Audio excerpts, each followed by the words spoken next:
50 years ago, this house was the scene of one of the greatest mysteries of modern science. A mystery so profound that today, thousands of scientists on the cutting edge of physics are still trying to solve it. Albert Einstein spent his last 2 decades in this modest home in Princeton, New Jersey. Στο γραφείο του στο δεύτερο όροφο, ο Einstein αναζητούσε επίμονα μία και μοναδική θεωρία, τόσο τέλεια που θα μπορούσε να περιγράψει τον τρόπο λειτουργίας ολόκληρου του σύμπαντος.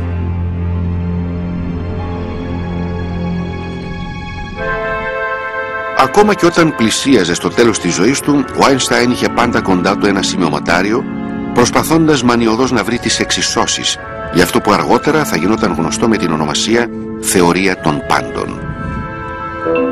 Πεπισμένος ότι βρισκόταν στο κατόφλι της σημαντικότερης ανακάλυψης στην ιστορία της επιστήμης, ο Einstein πέθανε χωρίς να προλάβει να εκπληρώσει το όνειρό του.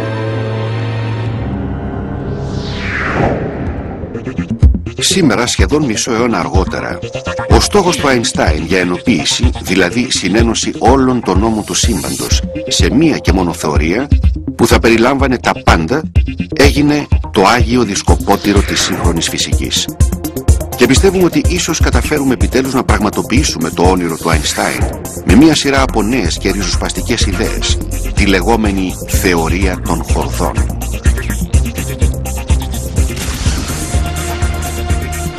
Αν αυτή η επαναστατική θεωρία αποδειχθεί σωστή, θα βρεθούμε μπροστά σε συγκλονιστικές αποκαλύψεις. Η θεωρία των χορδών υποστηρίζει ότι μπορεί να ζούμε σε ένα σύμπαν όπου η πραγματικότητα συναντά την επιστημονική φαντασία. Ένα σύμπαν 11 διαστάσεων, με παράλληλα σύμπαντα ακριβώς δίπλα μας. Ένα κομψό σύμπαν που συντίθεται εξ ολοκλήρου από τη μουσική των χορδών. Παρόλη τη φιλοδοξία της, ωστόσο, η βασική ιδέα της θεωρίας των χορδών είναι εκπληκτικά απλή.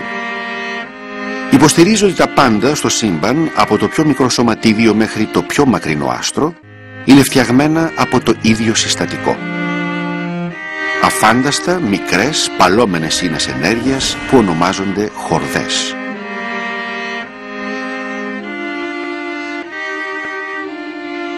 Όπως ακριβώς οι χορδές ενός βιολοντσέλου μπορούν να παράγουν μια μεγάλη ποικιλία από μουσικές νότες, έτσι και οι μικροσκοπικές ίνες της θεωρίας των χορδών πάλλονται με πολλούς διαφορετικούς τρόπους, δημιουργώντας όλα τα συστατικά της φύσης.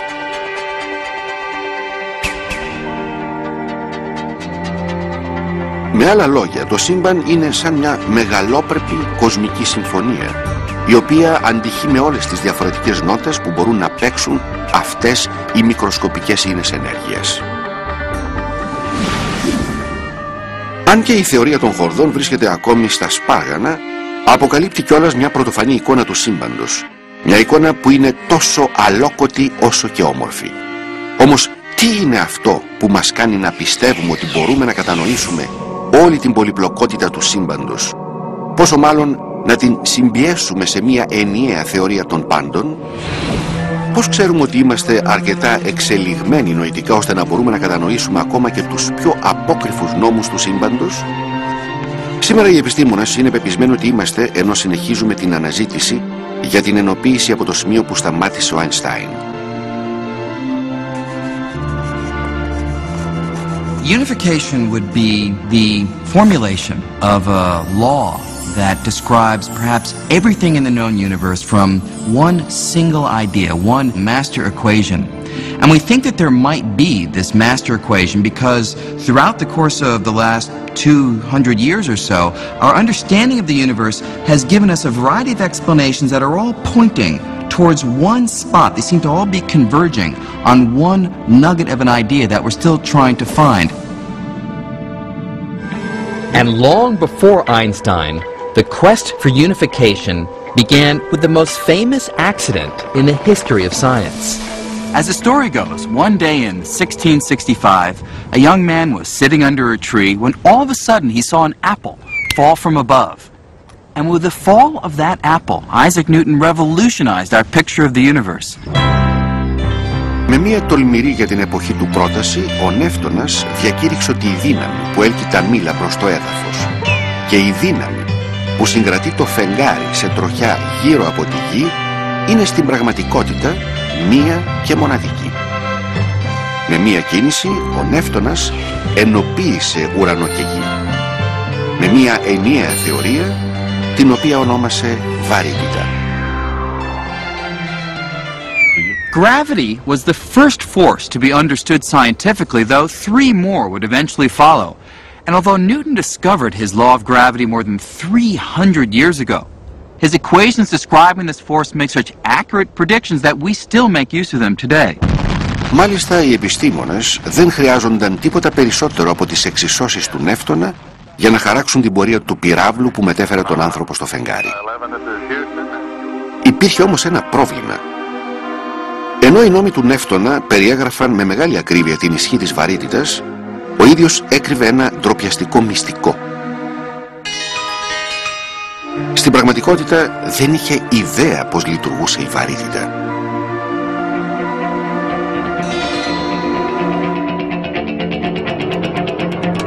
Επί 250 περίπου χρόνια οι επιστήμονες αρκούνταν στο να στρέφουν αλλού το βλέμμα όταν έρχονταν αντιμέτωποι με αυτό το μυστήριο. Όμως, στις αρχές του 20ου αιώνα, ένας άγνωστος υπάλληλος του Ελβετικού Γραφείου Ευρεσιτεχνιών θα τα άλλαζε όλα. Παράλληλα με την εξέταση αιτήσεων για διπλώματα ευρεσιτεχνίας, ο Άλμπερτ Άινστάιν μελετούσε τη συμπεριφορά του φωτός. Δύσκολα φανταζόταν ασφαλώς ότι οι συλλογισμοί του για το φως θα τον οδηγούσαν στην επίλυση του μυστηρίου του Νεύτωνα σχετικά με τη φύση της βαρύτητας. Στα 26 του χρόνια, ο Άινστάιν έκανε μια εκπληκτική ανακάλυψη. Η ταχύτητα του φωτός είναι ένα είδος κοσμικού ορίου ταχύτητας, μια ταχύτητα την οποία δεν μπορεί να ξεπεράσει τίποτα στο σύμπαν. Πριν καλά δημοσιεύσει αυτή την ιδέα του, ο νεαρός Άινστάιν βρέθηκε να αναμετριέται με τον πατέρα της βαρύτητας.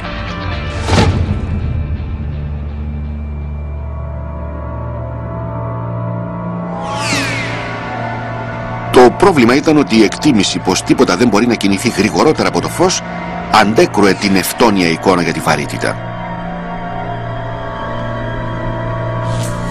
To understand this conflict, we have to run a few experiments. And to begin with, Let's create a cosmic catastrophe. Imagine that all of a sudden and without any warning, the sun vaporizes and completely disappears. now let's replay that catastrophe and see what effect it would have on the planets according to Newton. Newton's theory predicts that with the destruction of the sun, the planets would immediately fly out of their orbits, careening off into space.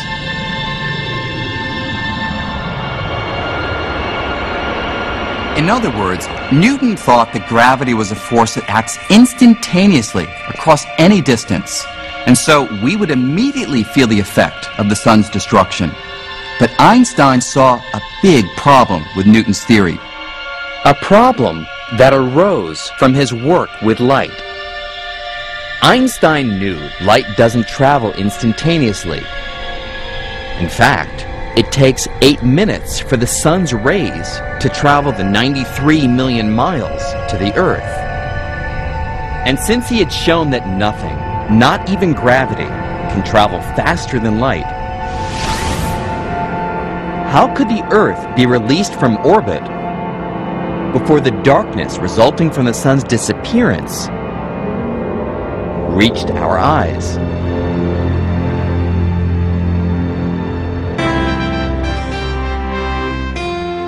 Για τον νεαρό υπάλληλο του Ελβετικού Γραφείου Ευρεσιτεχνιών, τίποτα δεν μπορούσε να ξεπεράσει την ταχύτητα του φωτός, και αυτό σήμαινε ότι η ηλικίας 250 ετών νευτόνια εικόνα για τη βαρύτητα ήταν λανθασμένη. Λίγο πριν από τα 30 του, ο Άινστάιν έπρεπε να βρει μια νέα εικόνα για το σύμπαν, στην οποία η βαρύτητα δεν θα υπερεύαινε το κοσμικό όριο ταχύτητας. Ενώ εξακολουθούσε να εργάζεται στο καθημερινό του πόστο στο Γραφείο Ευρεσιτεχνιών, ο Άινστάιν ξεκίνησε μια μοναχική αναζήτηση για την επίλυση του μυστηρίου. Μετά από σχεδόν 10 χρόνια εξοντωτικής πνευματικής εργασίας, βρήκε την απάντηση σε ένα νέο είδος ενοποίησης.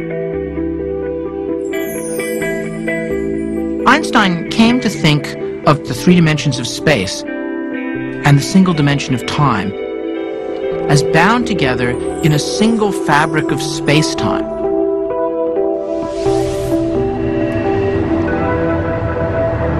It was his hope that by understanding the geometry of this four-dimensional fabric of space-time, that he could simply talk about things moving along surfaces in this space-time fabric. Όπως και η επιφάνεια ενός τραμπολίνου, αυτή η ενοποιημένη δομή παραμορφώνεται και στρεβλώνεται από βαριά αντικείμενα, όπως οι πλανήτες και τα άστρα. Αυτή η στρέβλωση ή η καμπύλωση του χωροχρόνου δημιουργεί αυτό που νιώθουμε σαν βαρύτητα. A planet like the Earth is kept in orbit not because the sun reaches out and instantaneously grabs hold of it, as in Newton's theory, but simply because it follows curves in the spatial fabric caused by the sun's presence. So, with this new understanding of gravity, let's rerun the cosmic catastrophe. Let's see what happens now if the sun disappears. Η βαρυτική διατάρξη που προκαλείται θα σχηματίσει ένα κύμα που διασχίζει τη δομή του χώρου περίπου όπως απλώνονται οι μικροί κυματισμοί που σχηματίζονται στην επιφάνεια του νερού όταν πετάξουμε ένα βότσαλο σε μια λίμνη. Επομένως, μέχρι να φτάσει αυτό το κύμα στη γη δεν θα νιώθουμε καμία αλλαγή στην τροχιά μας γύρω από τον ήλιο. Επιπλέον, ο Άινσταϊν υπολόγισε ότι αυτοί οι κυματισμοί της βαρύτητας ταξιδεύουν ακριβώς με την ταχύτητα του φωτός. And so, with this new approach, Einstein resolved the conflict with Newton over how fast gravity travels. And more than that, Einstein gave the world a new picture for what the force of gravity actually is. Its warps and curves in the fabric of space and time. Ο Άλμπερτ Άινσταϊν ονόμασε αυτή τη νέα εικόνα της βαρύτητας γενική σχετικότητα και μέσα σε λίγα χρόνια έγινε διάσημος. Despite all that he had achieved, Einstein wasn't satisfied. He immediately set his sights on an even grander goal, the unification of his new picture of gravity with the only other force known at the time, electromagnetism. Ο ηλεκτρομαγνητισμός ήταν μια δύναμη που και η ίδια είχε ενοποιηθεί μερικές δεκαετίες νωρίτερα. Στα μέσα του 19ου αιώνα, ο ηλεκτρισμός και ο μαγνητισμός άρχισαν να κεντρίζουν το ενδιαφέρον των επιστημόνων. Οι δύο αυτές δυνάμεις έδειχναν να μοιράζονται μια περίεργη σχέση, την οποία αξιοποίησαν εφευρέτες όπως ο Σάμιουελ Μόρς σε καινοτόμες για την εποχή συσκευές όπως ο τηλέγραφος. Ένας ηλεκτρικός παλμός που στελνόταν μέσω ενός τηλεγραφικού σύρματος σε κάποιο μαγνήτη χιλιάδες χιλιόμετρα μακριά παρήγαγε τις γνωστές τελείες και παύλες του κώδικα Morse, οι οποίες επέτρεπαν τη μετάδοση μηνυμάτων από τη μία άκρη της υπήρου στην άλλη μέσα σε κλάσματα δευτερολέπτου. Παρόλο που ο τηλέγραφος έκανε μεγάλη αίσθηση, η θεμελιώδης επιστήμη πάνω στην οποία βασιζόταν εξακολουθούσε να παραμένει μυστήριο.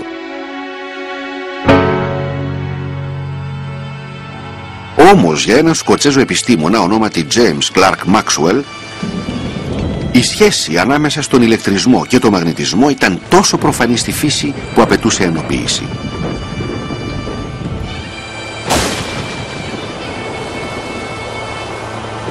If you've ever been on top of a mountain during a thunderstorm, you'll get the idea of how electricity and magnetism are closely related.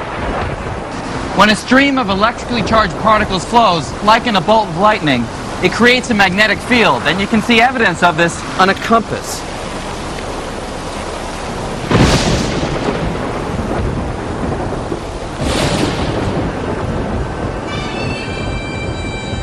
Παθιασμένος με τη σχέση αυτή, ο Σκοτσέζος ήταν αποφασισμένος να εξηγήσει τη σχέση ανάμεσα στον ηλεκτρισμό και τον μαγνητισμό με τη γλώσσα των μαθηματικών.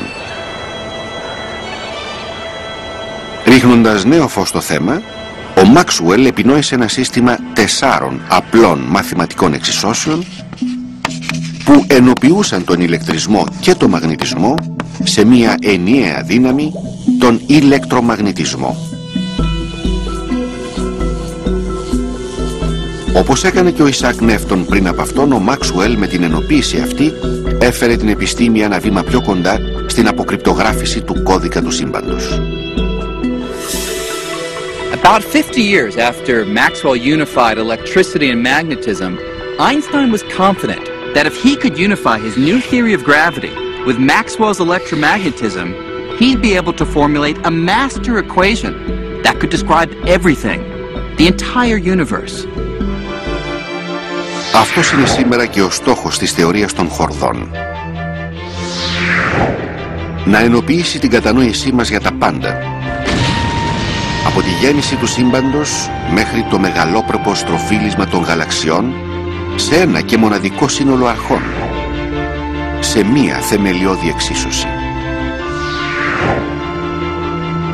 Ο Νεύτωνας ενοποίησε τον ουρανό και τη γη σε μια θεωρία βαρύτητας. Ο Μάξουελ ενοποίησε τον ηλεκτρισμό και τον μαγνητισμό.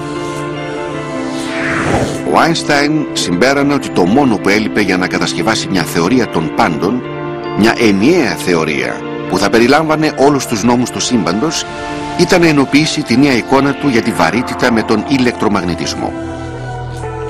Καθώς όμως ο Άινστάιν ξεκινούσε την προσπάθεια να ενοποιήσει τη βαρύτητα με τον ηλεκτρομαγνητισμό, θα ανακάλυπτε ότι η διαφορά ισχύως ανάμεσα στις δύο αυτές δυνάμεις υπερίσχυε των ομοιοτήτων τους. We tend to think that gravity is a powerful force.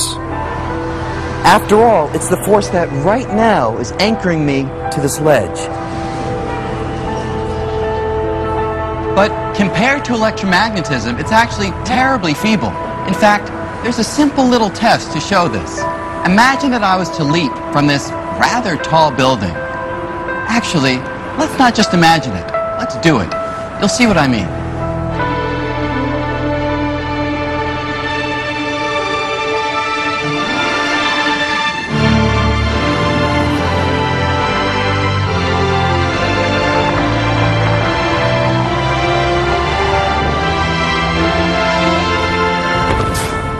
Now, of course, I really should have been flattened, but the important question is, what kept me from crashing through the sidewalk and hurtling right down to the center of the earth? Όσο και αν ακούγεται παράξενο, η απάντηση είναι ο ηλεκτρομαγνητισμός. Όλα όσα βλέπουμε γύρω μας είναι φτιαγμένα από μικροσκοπικά σωματίδια ύλης που ονομάζονται άτομα. Το εξωτερικό περίβλημα κάθε ατόμου περιέχει ένα αρνητικό ηλεκτρικό φορτίο. Έτσι, όταν τα άτομα του ανθρώπου που πέφτει στο πεζοδρόμιο συγκρούονται με τα άτομα του τσιμέντου, αυτά τα ηλεκτρικά φορτία αποθούν το ένα το άλλο με τέτοια δύναμη που αρκεί ένα μικρό τμήμα του πεζοδρομίου για να αντισταθεί σε ολόκληρη τη βαρύτητα της γης και να σταματήσει την πτώση του. Στην πραγματικότητα, η ηλεκτρομαγνητική δύναμη είναι δισεκατομμυρίων φορές ισχυρότερη από τη βαρύτητα. That seems a little strange because gravity keeps our feet to the ground, it keeps the earth going around the sun. But in actual fact, it manages to do that only because it acts on huge, enormous conglomerates of matter. You know, you, me, the earth, the sun. But really at the level of individual atoms, gravity is a really incredibly feeble, tiny force. Ήταν πολύ δύσκολο το έργο του Άινστάιν να συνενώσει αυτές τις δύο δυνάμεις με την τόσο τρομερά διαφορετική ισχύ. Το χειρότερο δε ήταν ότι πριν προλάβει να αρχίσει καλά-καλά, οι σαρωτικές αλλαγές στο πεδίο της φυσικής επρόκειτο να τον αφήσουν πολύ πίσω. Στη δεκαετία του 1920, μια ομάδα νεαρών επιστημόνων έκλεψε τη δόξα του Άινστάιν παρουσιάζοντας έναν αλόκοτα καινούριο τρόπο σκέψης στη φυσική.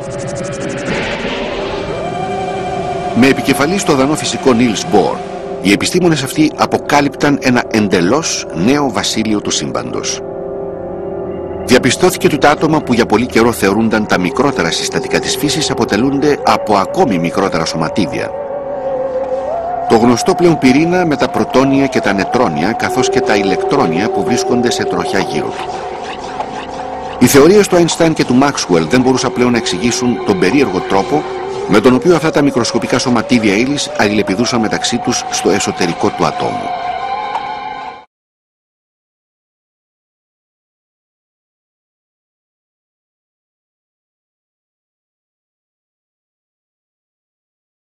There was a tremendous mystery about how to account for all this, how to account for what was happening to the nucleus as the atom began to be pried apart in different ways.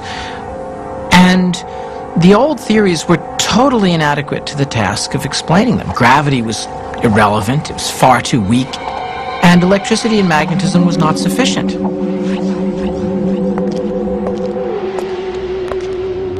Χωρίς την ύπαρξη κάποιας θεωρίας που να εξηγεί αυτό τον παράξενο νέο κόσμο, οι επιστήμονες αυτοί χάθηκαν μέσα στον άγνωστο κόσμο του ατόμου, αναζητώντας κάποια αναγνωρίσιμα χαρακτηριστικά σημεία.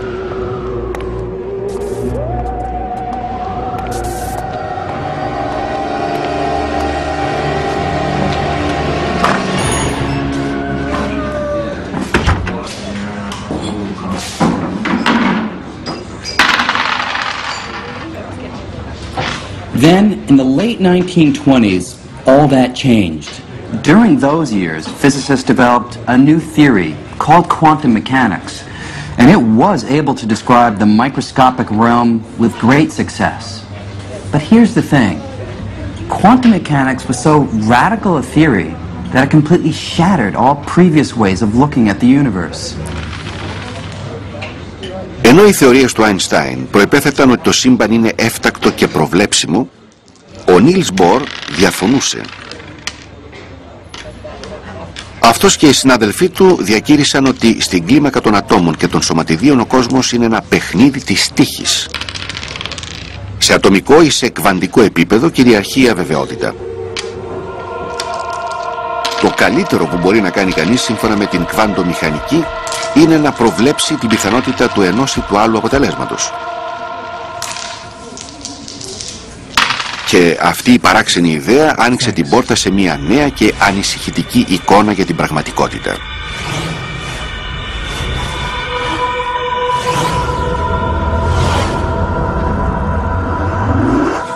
Τόσο ανησυχητική που αν τα αλόκοτα χαρακτηριστικά της κβαντομηχανικής ήταν εμφανή στον καθημερινό μας κόσμο, όπως συμβαίνει εδώ στο καφέ των κβάντων, θα νομίζαμε ότι έχουμε χάσει τα λογικά μας. For nearly 80 years, quantum mechanics has successfully claimed that the strange and bizarre are typical of how our universe actually behaves on extremely small scales. At the scale of everyday life, we don't directly experience the weirdness of quantum mechanics. But here, in the Quantum Cafe, big, everyday things sometimes behave as if they were microscopically tiny. And no matter how many times I come here, I never seem to get used to it. I'll have an orange juice, please. I'll try.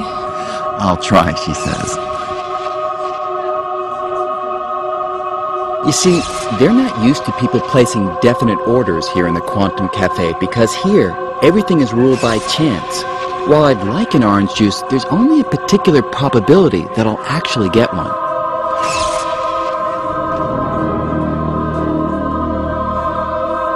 And there's no reason to be disappointed with one particular outcome or another because quantum mechanics suggests that each of the possibilities, like getting a yellow juice or a red juice, may actually happen. They just happen to happen in universes that are parallel to ours, universes that seem as real to their inhabitants as our universe seems to us.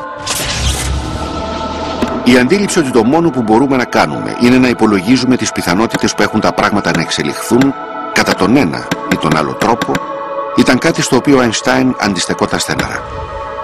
Quantum mechanics says that you can't know for certain the outcome of any experiment. You can only assign a certain probability to the outcome of any experiment. And this Einstein disliked intensely. He used to say, God does not throw dice. Κι όμως, τα πειράματα το ένα μετά το άλλο έδειχναν ότι ο Einstein έκανε λάθος και ότι η κβαντομηχανική όντως περιγράφει τον τρόπο λειτουργίας του κόσμου σε υποατομικό επίπεδο.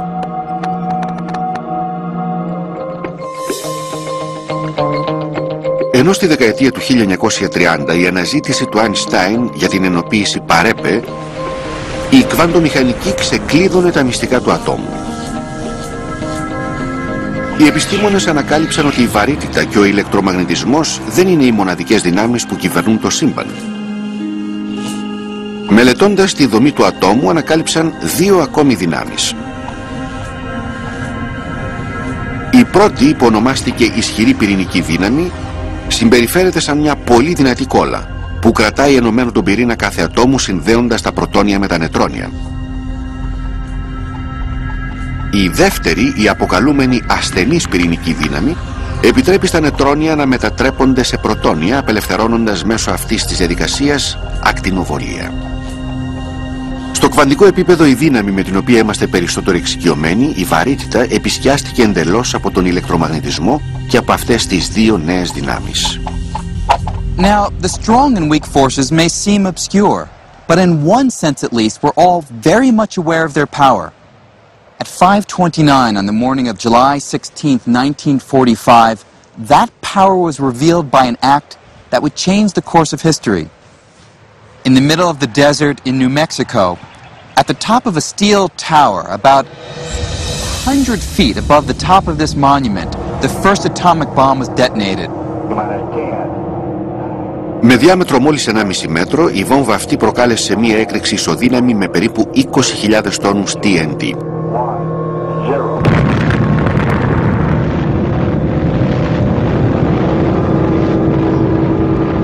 Με εκείνη την πανίσχυρη έκρηξη, οι επιστήμονες απελευθέρωσαν την ισχυρή πυρηνική δύναμη, τη δύναμη που συγκρατεί τα νετρόνια και τα πρωτόνια σφιχτά κολλημένα μεταξύ τους μέσα στον πυρήνα ενός ατόμου. Με τη διάλυση αυτής της κόλλας και τη διάσπαση του ατόμου απελευθερώθηκαν τεράστιες, πραγματικά απίστευτες ποσότητες καταστροφικής ενέργειας.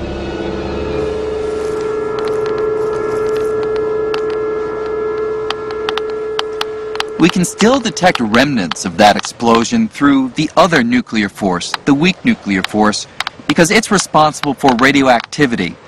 And today, more than 50 years later, the radiation levels around here are still about 10 times higher than normal. So, although in comparison to electromagnetism and gravity, the nuclear forces act over very small scales, their impact on everyday life is every bit as profound. Τι γίνεται όμως με τη βαρύτητα? Τι γίνεται με τη γενική σχετικότητα του Einstein? Ποια είναι η θέση του στον κόσμο των κβάντων? Quantum mechanics tells us how all of nature's forces work in the microscopic realm except for the force of gravity. Absolutely no one could figure out how gravity operates when you get down to the size of atoms and subatomic particles. That is, no one could figure out how to put general relativity and quantum mechanics together into one package. Επί δεκαετίες, κάθε προσπάθεια περιγραφής της βαρυτικής δύναμης με την ίδια γλώσσα που περιγράφονται και οι άλλες δυνάμεις, δηλαδή με τη γλώσσα της κβαντομηχανικής, κατέληγε σε παταγώδη αποτυχία.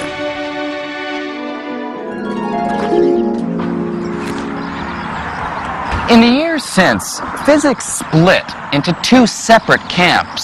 One that uses general relativity to study big and heavy objects, things like stars, galaxies, and the universe as a whole.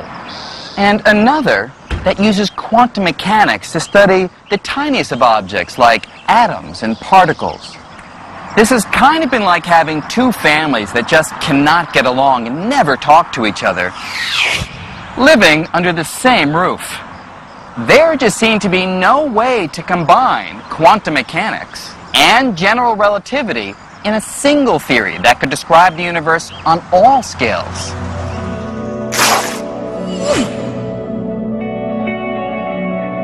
Σήμερα, παρόλα αυτά, έχουμε σημειώσει τρομερή πρόοδο στην κατανόηση του σύμπαντος. Υπάρχει όμως ένα πρόβλημα. Υπάρχουν ανεξήγητα βασίλεια του κόσμου, τα οποία δεν θα κατανοηθούν ποτέ πλήρως μέχρι να βρούμε μια ενοποιημένη θεωρία. Πουθενά δεν είναι πιο εμφανές αυτό από ότι στα βάθη μιας μαύρης τρύπας. Το 1916 ένας Γερμανός αστρονόμος, ο Καρλ Σφάρτσιλντ, μίλησε πρώτος για αυτό που σήμερα αποκαλούμε μαύρες τρύπες. Ενώ βρισκόταν στα μέτωπα του Πρώτου Παγκοσμίου Πολέμου, έλυσε τις εξισώσεις της γενικής σχετικότητας του Einstein με ένα νέο και περίπλοκο τρόπο.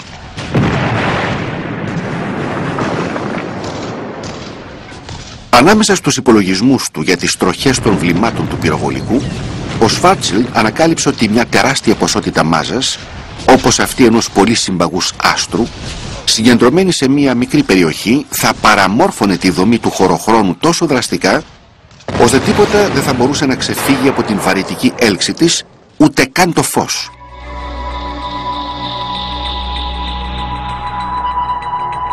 Επί δεκαετίες οι φυσικοί είχαν αμφιβολίες για το αν οι υπολογισμοί του Schwarzschild ήταν κάτι περισσότερο από θεωρητικά κατασκευάσματα. Σήμερα ωστόσο, δορυφορικά τηλεσκόπια που ερευνούν τα βάθη του διαστήματος ανακαλύπτουν περιοχές με τεράστια βαρυτική έλξη που οι περισσότεροι επιστήμονες πιστεύουν ότι είναι μαύρες τρύπες. Η θεωρία του Schwarzschild σήμερα δείχνει να έχει υπόσταση. Επομένως, το ερώτημα είναι το εξής. Εάν επιχειρήσουμε να καταλάβουμε τι συμβαίνει στα βάθη μιας μαύρης τρύπας, όπου ένα ολόκληρο άστρο συμπιέζεται στο μέγεθος ενός μικροσκοπικού κόκκου, τι θα πρέπει να χρησιμοποιήσουμε? Τη γενική σχετικότητα, επειδή το άστρο είναι απίστευτα βαρύ, ή την κβαντομηχανική, επειδή είναι απίστευτα μικροσκοπικό? Αυτό είναι λοιπόν το πρόβλημα. Εφόσον το κέντρο μιας μαύρης τρύπας είναι και μικροσκοπικό και βαρύ, δεν μπορεί να αποφύγει κανείς τη χρήση και των δύο θεωριών ταυτόχρονα. And when we try to put the two theories together in the realm of black holes, They conflict, it breaks down. They give nonsensical predictions, and the universe is not nonsensical. It's got to make sense. Quantum mechanics works really well for small things, and general relativity works really well for stars and galaxies. But the atoms, the small things, and the galaxies, they're part of the same universe.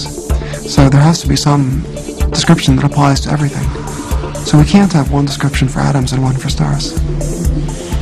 Σήμερα με τη θεωρία των χορδών πιστεύουμε ότι ίσως έχουμε βρει έναν τρόπο να ενοποιήσουμε τη θεωρία μας για το μεγάλο και τη θεωρία μας για το μικρό, καθώς και να κατανοήσουμε το σύμπαν σε όλες τις κλίμακες και σε όλα τα σημεία.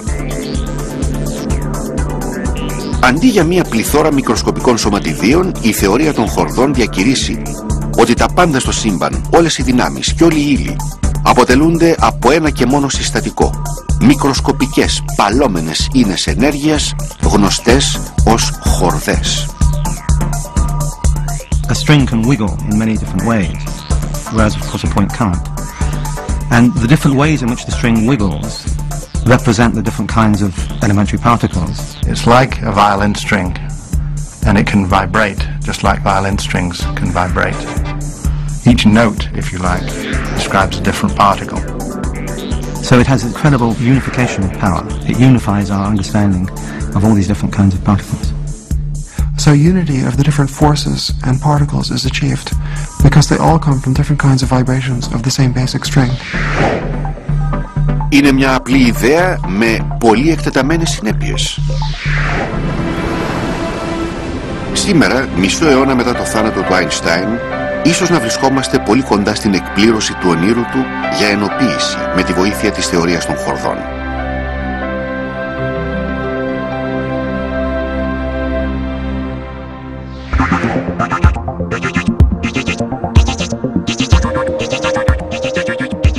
Όμως, πώς προέκυψε αυτή η τολμηρή και παράξενη νέα θεωρία? Πώς επιτυγχάνει η θεωρία των χορδών την απόλυτη ενοποίηση των νόμων του μεγάλου και των νόμων του μικρού? Και πώς θα ξέρουμε αν είναι σωστή ή λάθος? Η αναζήτηση του Αγίου Δισκοπότηρου της φυσικής έχει γίνει έμμονη ιδέα για τους επιστήμονες. Είναι όμως προετοιμασμένοι για αυτό που θα ανακαλύψουν? Πριν όμως βρούμε αυτή τη θεωρία, θα πρέπει να κάνουμε ένα φανταστικό ταξίδι για να δούμε γιατί τα δύο υπάρχοντα σύνολα νόμων αντικρούουν το ένα το άλλο. Πρώτη μας στάση σε αυτό το παράξενο ταξίδι είναι το βασίλειο του μακρόκοσμου.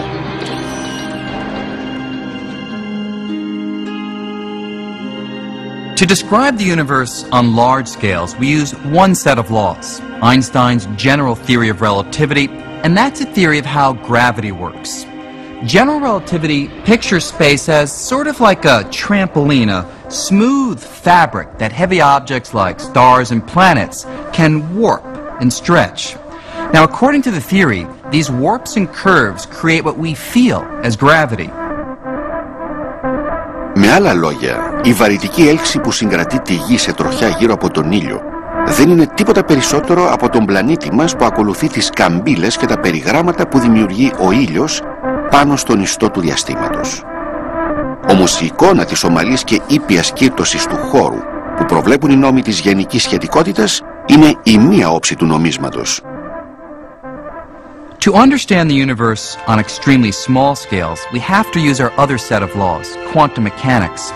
And as we'll see, quantum mechanics paints a picture of space so drastically different from general relativity that you'd think they were describing two completely separate universes.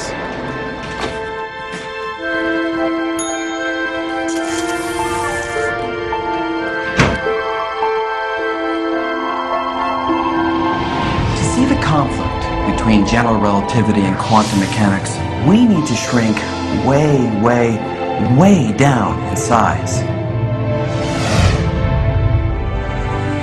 Καθώς αφήνουμε πίσω μας το μακρόκοσμο και προσεγγίζουμε το ασύλιο του μικρόκοσμου, η γνώριμη εικόνα του χώρου, μέσα στον οποίο τα πάντα είναι προβλέψιμα, αρχίζει να αντικαθίσταται από έναν κόσμο με πολύ πιο αβέβαιη δομή.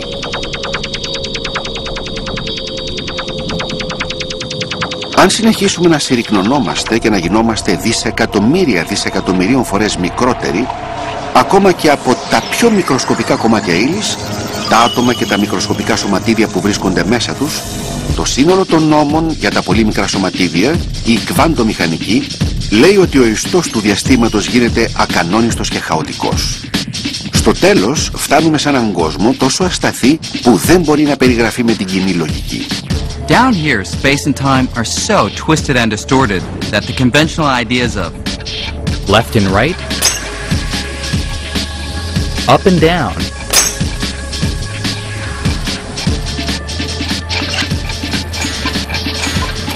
even before and after, break down. There's no way to tell for certain that I'm here, or both places at once. Or maybe I arrived here before I arrived here. Στον κόσμο των κβάντων δεν μπορεί να προσδιοριστεί τίποτα επακριβώς. Πρόκειται για ένα εγγενώς, άγριο και ξέφρενο μέρος. Η εναλλασσόμενη άστατη εικόνα του χώρου και του χρόνου που προβλέπει η κβαντομηχανική έρχεται σε άμεση σύγκρουση με το ομαλό, έφτακτο και γεωμετρικό μοντέλο του χώρου και του χρόνου που περιγράφει η γενική σχετικότητα.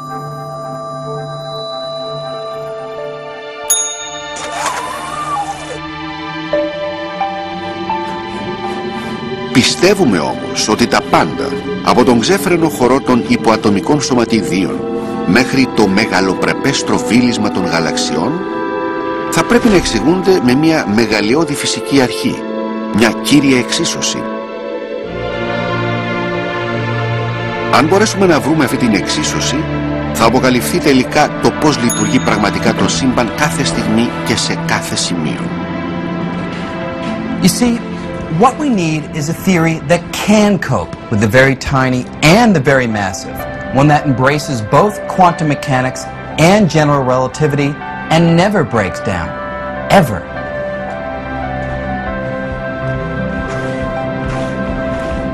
For physicists, finding a theory that unites general relativity and quantum mechanics is the holy grail, because that framework would give us a single mathematical theory that describes all the forces that rule our universe. General relativity describes the most familiar of those forces, gravity. But quantum mechanics describes three other forces. The strong nuclear force. That's responsible for gluing protons and neutrons together inside of atoms. Electromagnetism, which produces light, electricity, and magnetic attraction. And the weak nuclear force. That's the force responsible for radioactive decay.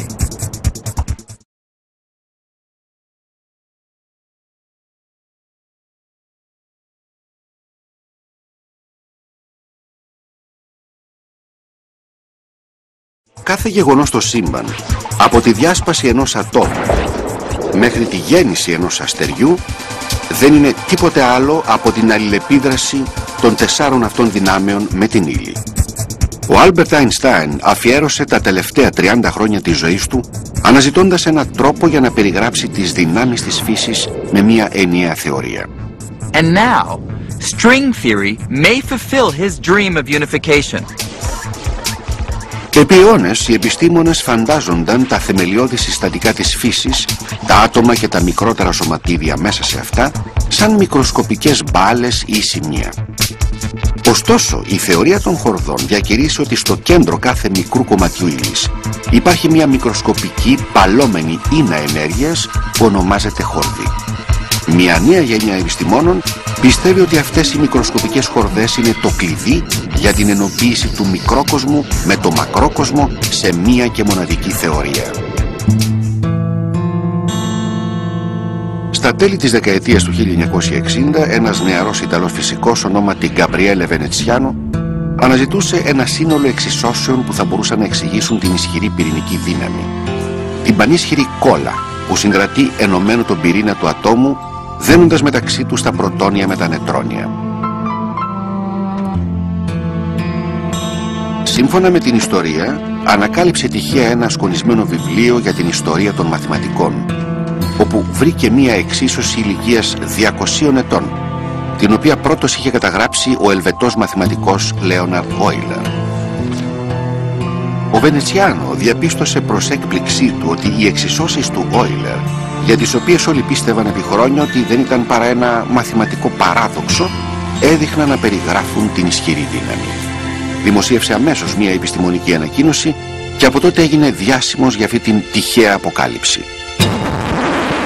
I see occasionally written in books that this model was invented by chance or was found in a math book, and this makes me feel pretty bad.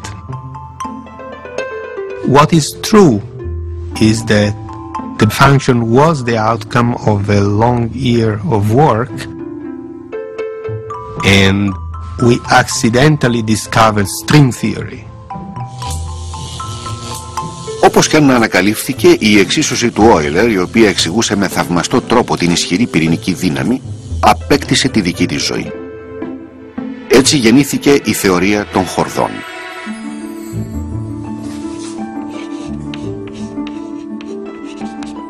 Περνώντας από συνάδελφο σε συνάδελφο, η εξίσωση του Όιλερ βρέθηκε στον πίνακα ενός νεαρού Αμερικανού φυσικού, του Leonard Susskind. To this day I remember the formula. The formula was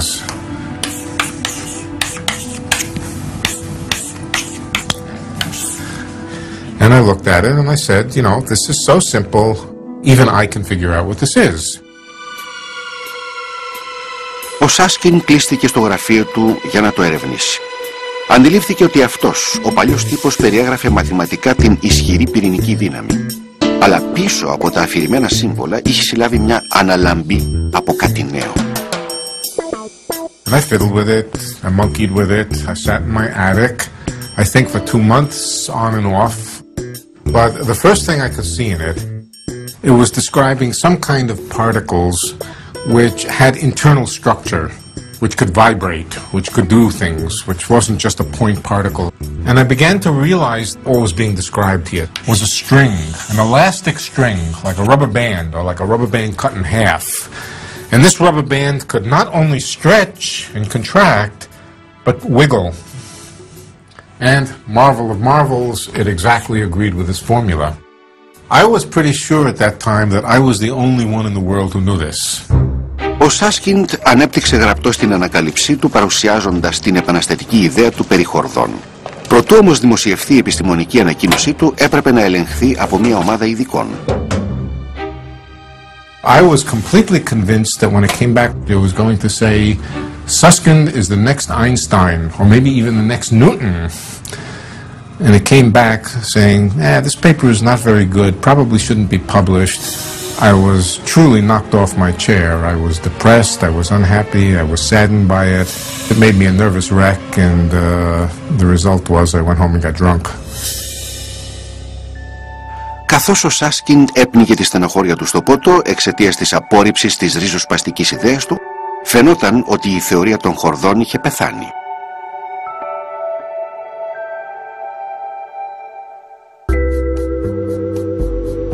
Στο μεταξύ, η τάση που επικρατούσε τότε στην επιστήμη ήταν τα σωματίδια να αντιμετωπίζονται ως σημεία και όχι ως χορδές.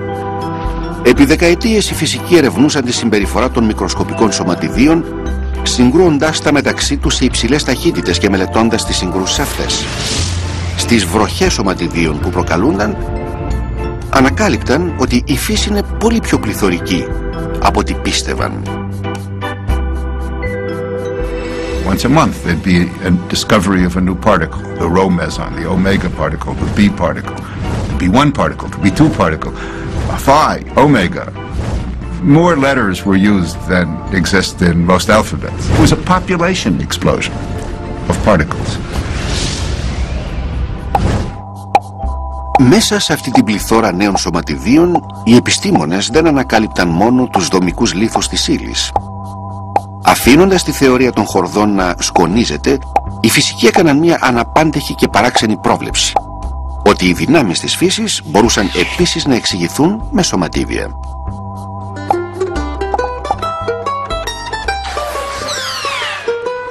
Now, this is a really weird idea, but it's kind of like a game of catch in which the players, like me, and me, are particles of matter. And the ball we're throwing back and forth is a particle of force. It's called a messenger particle. For example, in the case of magnetism, the electromagnetic force, this ball would be a photon. The more of these messenger particles or photons that are exchanged between us, the stronger the magnetic attraction. And scientists predicted that it's this exchange of messenger particles that creates what we feel as force. Experiments confirm these predictions with the discovery of the messenger particles for electromagnetism, the strong force, and the weak force. Χρησιμοποιώντας αυτά τα νεοανακαλυφθέντα σωματίδια, οι επιστήμονες πλησίαζαν το όνειρο του Αϊνστάιν για ενοποίηση των δυνάμεων.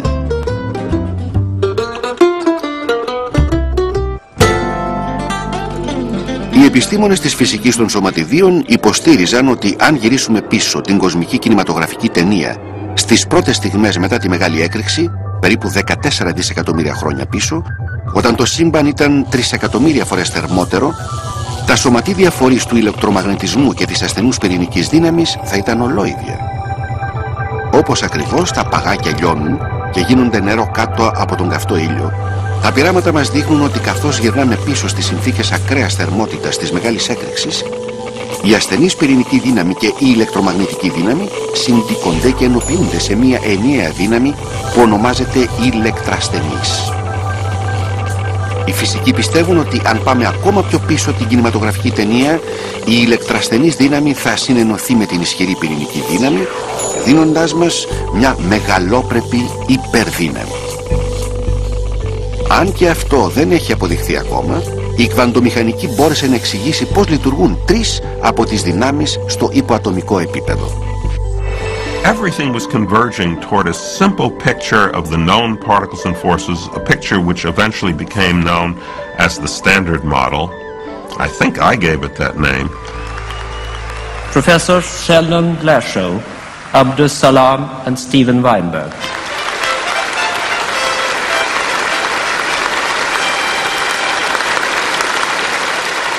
Οι εφευρέτες του καθιερωμένου προτύπου, τόσο του ονόματος όσο και της θεωρίας, ήταν αυτοί στους οποίους υποκλεινόταν ολόκληρη η επιστημονική κοινότητα, οι οποίοι έπαιρναν το ένα βραβείο Νόμπελ μετά το άλλο. Ωστόσο, πίσω από αυτές τις τυμπανοκρουσίες υπήρχε μια ολοφάνερη παράληψη. Μολονότι το καθιερωμένο πρότυπο εξηγούσε τρεις από τις δυνάμεις που διέπουν το μικρό κόσμο, δεν περιελάμβανε την πιο γνωστή δύναμη, τη βαρύτητα. Επισκιασμένη από το καθιερωμένο πρότυπο, η θεωρία των χορδών βρέθηκε στο τέλμα της φυσικής.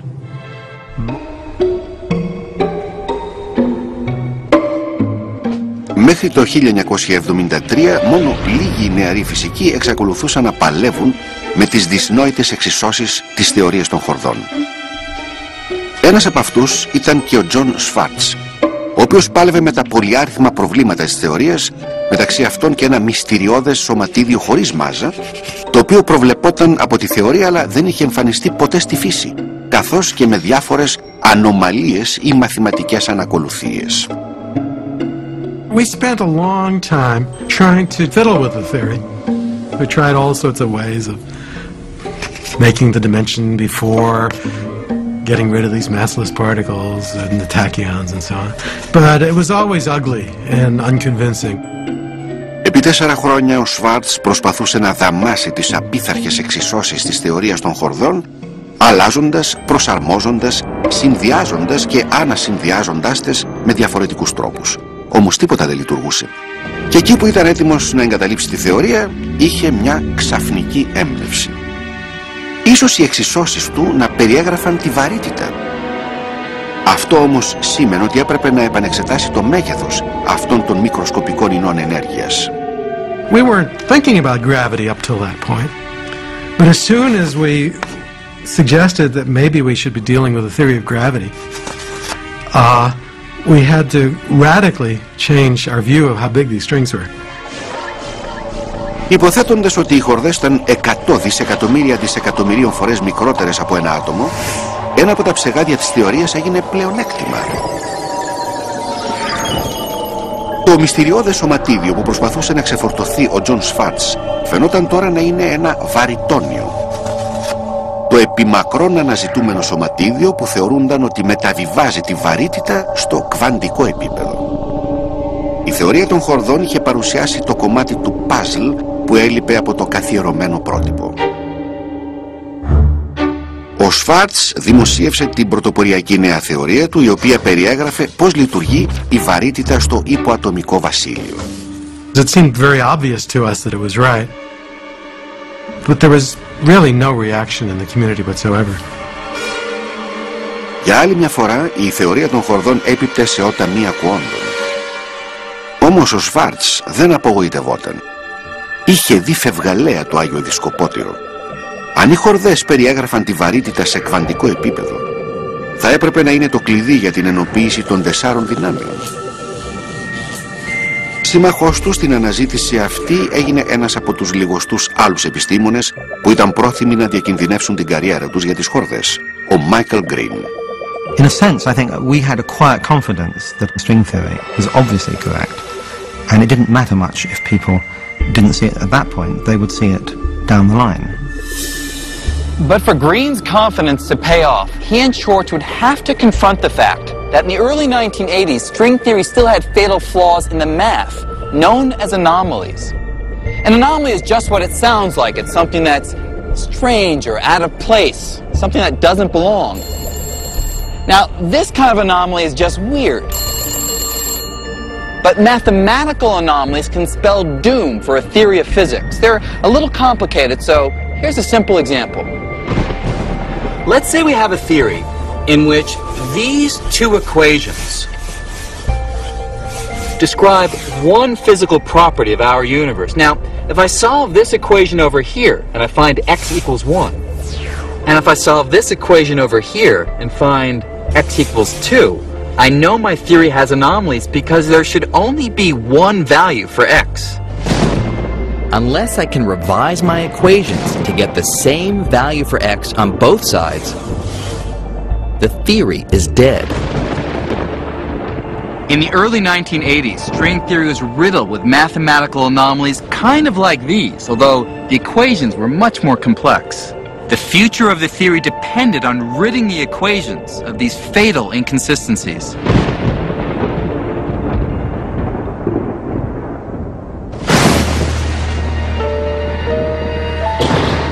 Αφού ο Σφάρτς και ο Γκριν πάλεψαν με τις ανομαλίες της θεωρίας των χορδών για 5 χρόνια, η δουλειά τους έφτασε στο αποκορύφωμά της μια καλοκαιρινή νύχτα του 1984.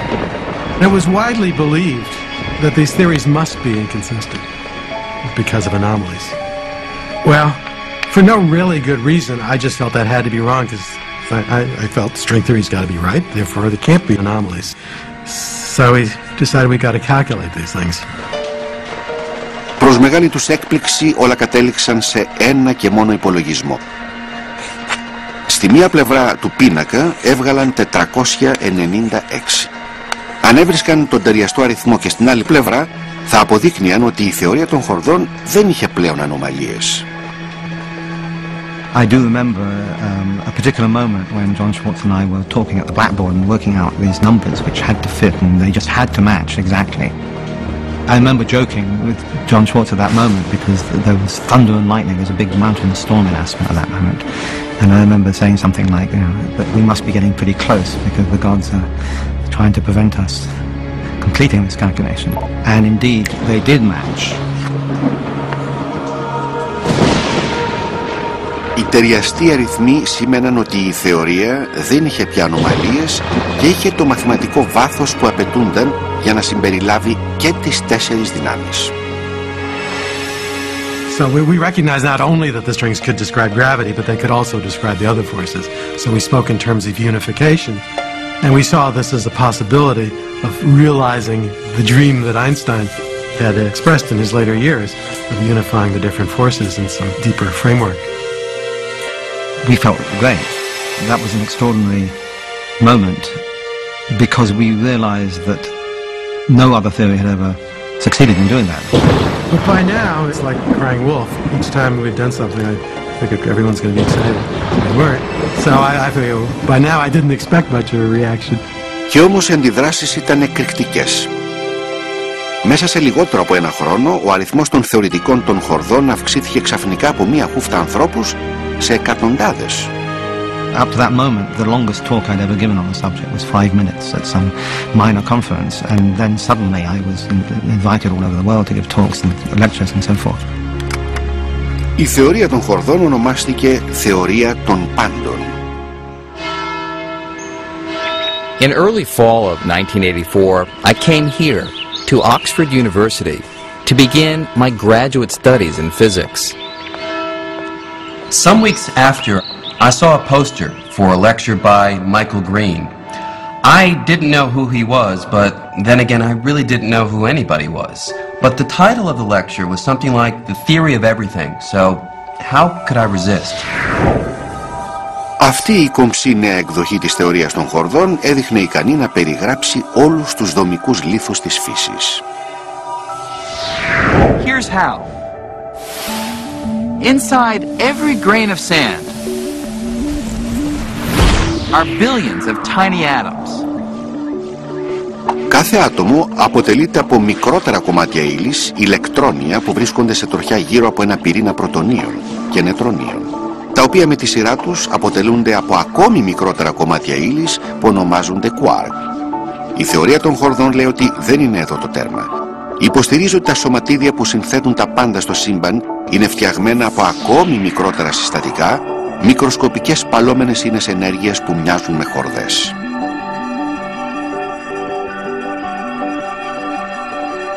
Κάθε μια από αυτές τις χορδές είναι αφάνταστα μικρή.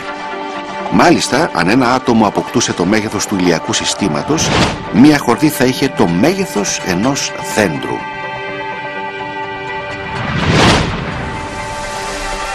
Αυτή είναι η βασική ιδέα. Ακριβώς όπως οι διαφορετικοί τρόποι ταλάντωσης ή οι συχνότητες μιας απλής χορδής βιολιού δημιουργούν αυτό που εμείς ακούμε ως διαφορετικές μουσικές νότες, έτσι και οι διαφορετικοί τρόποι με τους οποίους πάλονται οι χορδές δίνουν σε σωματίδια τις μοναδικές τους ιδιότητες, όπως η μάζα και το φορτίο τους. For example, the only difference between the particles making up you and me and the particles that transmit gravity and the other forces is the way these tiny strings vibrate. Αποτελούμενο από τεράστιες ποσότητες τέτοιων ταλαντευόμενων χορδών, το σύμπαν μπορεί να θεωρηθεί ότι είναι μια επιβλητική κοσμική συμφωνία. Αυτή η κομψή ιδέα επιλύει την αντίφαση που υπάρχει ανάμεσα στην άστατη και απρόβλεπτη εικόνα του σύμπαντος σε υποατομική κλίμακα και στην αρμονική εικόνα του σύμπαντος σε μεγάλη κλίμακα.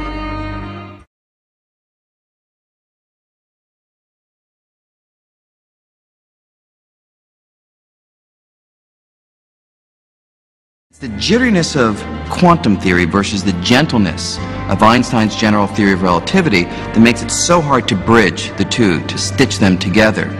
Now, what string theory does, it comes along and basically calms the jitters of quantum mechanics. It spreads them out by virtue of taking the old idea of a point particle and spreading it out into a string. So the jittery behavior is there, but it's just sufficiently less violent that quantum theory and general relativity stitch together perfectly within this framework. Πρόκειται για ένα θρίαμβο των μαθηματικών. Χωρίς να έχουν τίποτα άλλο στα χέρια τους εκτός από αυτές τις μικροσκοπικές παλόμενες ίνες ενέργειας, οι θεωρητικοί των χορδών ισχυρίζονται ότι πλησιάζουν στην εκπλήρωση του ονείρου του Αϊνστάιν για ενοποίηση όλων των δυνάμεων και όλης της ύλης. Αυτό που κάνει ακόμη δυσκολότερη την απόδειξη της θεωρίας των χορδών είναι ότι για να ισχύει οι πολύπλοκες εξισώσεις της απαιτούν κάτι που δείχνει να έχει βγει από την επιστημονική φαντασία. Επιπλέον διαστάσεις του χώρου. Για να τους πάρουν στα σοβαρά, οι θεωρητικοί των χορδών έπρεπε να εξηγήσουν με ποιο τρόπο αυτή η αλόκοτη πρόβλεψη ήταν αληθινή. Και ισχυρίζονται ότι αυτή η προχωρημένη ιδέα των επιπλέον διαστάσεων μπορεί να είναι πιο ρεαλιστική από όσο θα περίμενε κανείς. Let me show you what I mean. I'm off to see a guy who was one of the first people to think about this strange idea. I'm supposed to meet him at 4 o'clock at his apartment on 5th Avenue and 93rd Street on the 2nd floor. Now, in order to get to this meeting, I need 4 pieces of information. One for each of the 3 dimensions of space, a street, an avenue, and a floor number, and one more for time, the 4th dimension. You can think about these as the 4 dimensions of common experience. Left, right, back, forth, up, down, and time. Η παράξενη ιδέα ότι υπάρχουν επιπλέον διαστάσεις διατυπώθηκε πριν από 1 αιώνα περίπου. Η αίσθησή μας ότι ζούμε σε έναν κόσμο με 3 διαστάσεις του χώρου δείχνει να είναι πέραν πάσης αμφιβολίας. But in 1919, Theodor Kaluza, a virtually unknown German mathematician, had the courage to challenge the obvious. He suggested that maybe, just maybe, our universe has one more dimension that for some reason we just can't see. Look, he says here, I like your idea. So why does he delay?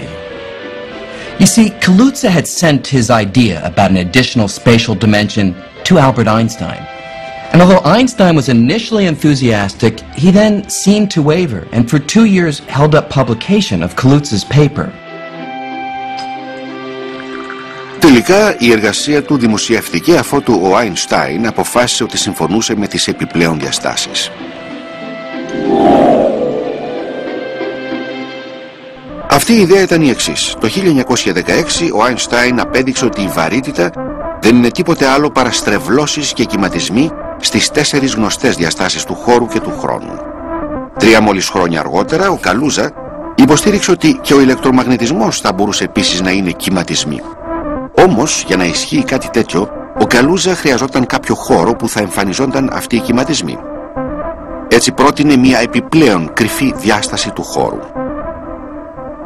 But if Kaluza was right, where is this extra dimension? And what would extra dimensions look like? Can we even begin to imagine them? Well, building upon Kaluza's work, the Swedish physicist Oskar Klein suggested an unusual answer. Κοιτάξτε τα καλώδια που απαρτίζουν αυτό το φωτεινό σηματοδότη. Από μακριά δεν μπορούμε να δούμε αν έχουν πάχος. Το καθένα μοιάζει με μία γραμμή, με κάτι που έχει μόνο μία διάσταση. Ας υποθέσουμε ότι μπορούμε να παρατηρήσουμε ένα από αυτά τα καλώδια από πάρα πολύ κοντά. Ας πούμε από την οπτική γωνία ενός μυρμηγκιού.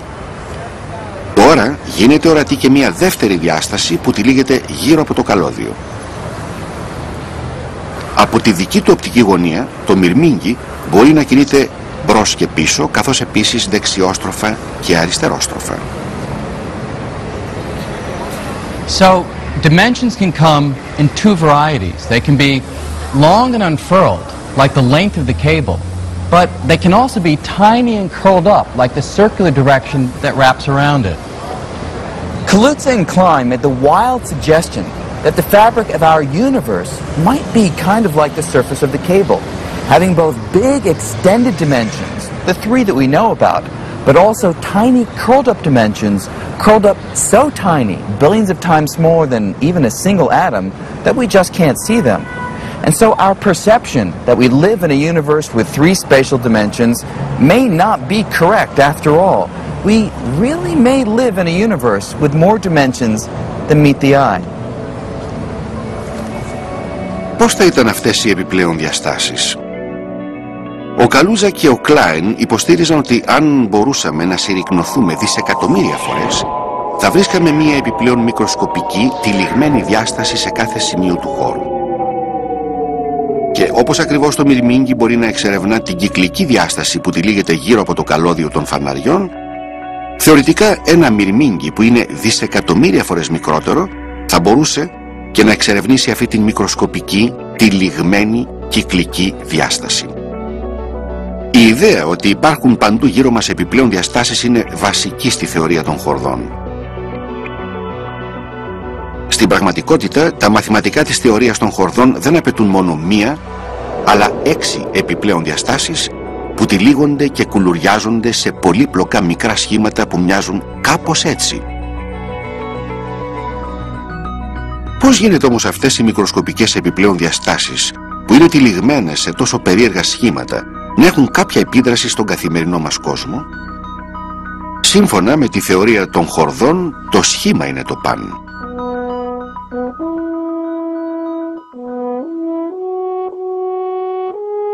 Εξαιτίας του σχήματός του, ένα γαλλικό κόρνο μπορεί να παράγει δεκάδες διαφορετικές νότες. Όταν πατάς ένα από τα κλειδιά, αλλάζεις τη νότα, διότι αλλάζεις το σχήμα του χώρου μέσα στο κόρνο, όπου αντυχεί ο αέρας.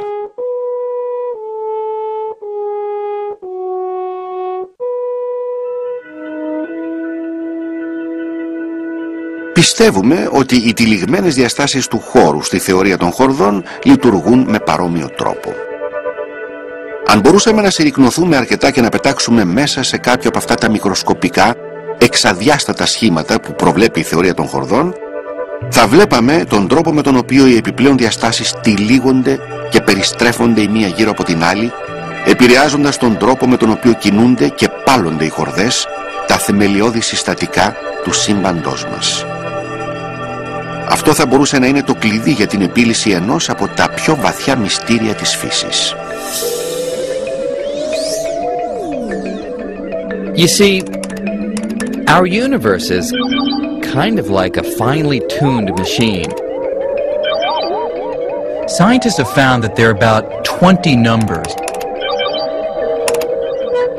20 fundamental constants of nature that give the universe the characteristics we see today.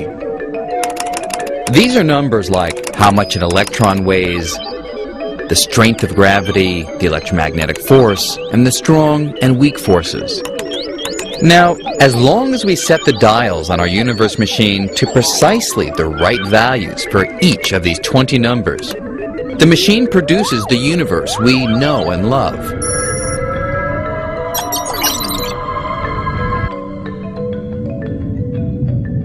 But if we change the numbers by adjusting the settings on this machine even a little bit, the consequences are dramatic. For example, if I increase the strength of the electromagnetic force, atoms repel one another more strongly, so the nuclear furnaces that make stars shine break down. The stars, including our sun, fizzle out, and the universe as we know it disappears.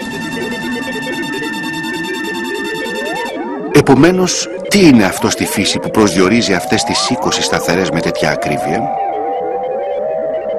Η απάντηση θα μπορούσε να είναι οι επιπλέον διαστάσεις της θεωρίας των χορδών. Αυτά δηλαδή τα μικροσκοπικά κουλουριασμένα εξαδιάστατα σχήματα που προβλέπει η θεωρία κάνουν μία χορδή να πάλεται με ακριβώς το σωστό τρόπο που χρειάζεται, προκειμένου να σχηματίσει αυτό που ονομάζουμε φωτόνιο, και μία άλλη χορδή να πάλεται με άλλον τρόπο, σχηματίζοντας ένα ηλεκτρόνιο. Έτσι, σύμφωνα με τη θεωρία των χορδών, αυτά τα μικροσκοπικά πολυδιάστατα σχήματα μπορούν όντως να προσδιορίσουν όλες τις σταθερές της φύσης, εξασφαλίζοντας την αρμονία της κοσμικής συμφωνίας των χορδών.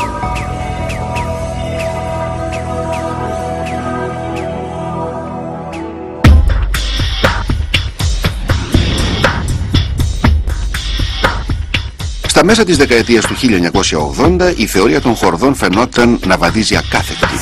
Όμως στο παρασκήνιο επικρατούσε σύγχυση. Με τα χρόνια οι υποστηρικτές της θεωρίας των χορδών ήταν τόσο παραγωγικοί που είχαν κατασκευάσει όχι μία αλλά 5 διαφορετικές εκδοχές της θεωρίας. Κάθε μία από αυτές στηριζόταν γενικά σε χορδές και επιπλέον διαστάσεις, αλλά στις λεπτομέρειες διέφεραν. Σε μερικές εκδοχές οι χορδές ήταν ίνες χωρίς όρια. Σε άλλες ήταν κλειστοί βρόχοι. Με μία πρώτη ματιά, μία-δύο εκδοχές προϋπέθεταν ακόμη και 26 διαστάσεις. Και οι 5 εκδοχές έδειχναν εξίσου βάσιμες. Ποια ήταν όμως εκείνη που περιέγραφε το σύμπαν μας?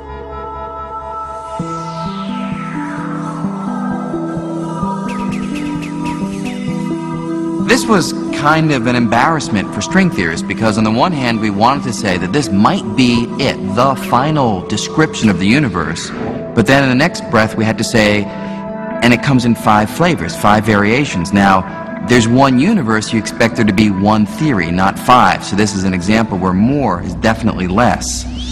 One attitude that people who didn't like string theory could take was, well, you have 5 theories, so it's not unique. This was a peculiar state of affairs because we were looking just to describe one theory of nature and not 5. If there's 5 of them, well, maybe there's smart enough people would find 20 of them, or maybe there's an infinite number of them, and you're back to just searching around at random for theories of the world. Maybe one of these 5 string theories is describing our universe. On the other hand, which one and why? What are the other ones good for? But having 5 string theories, even though it's big progress, raises the obvious question, if one of those theories describes our universe, then who lives in the other 4 worlds?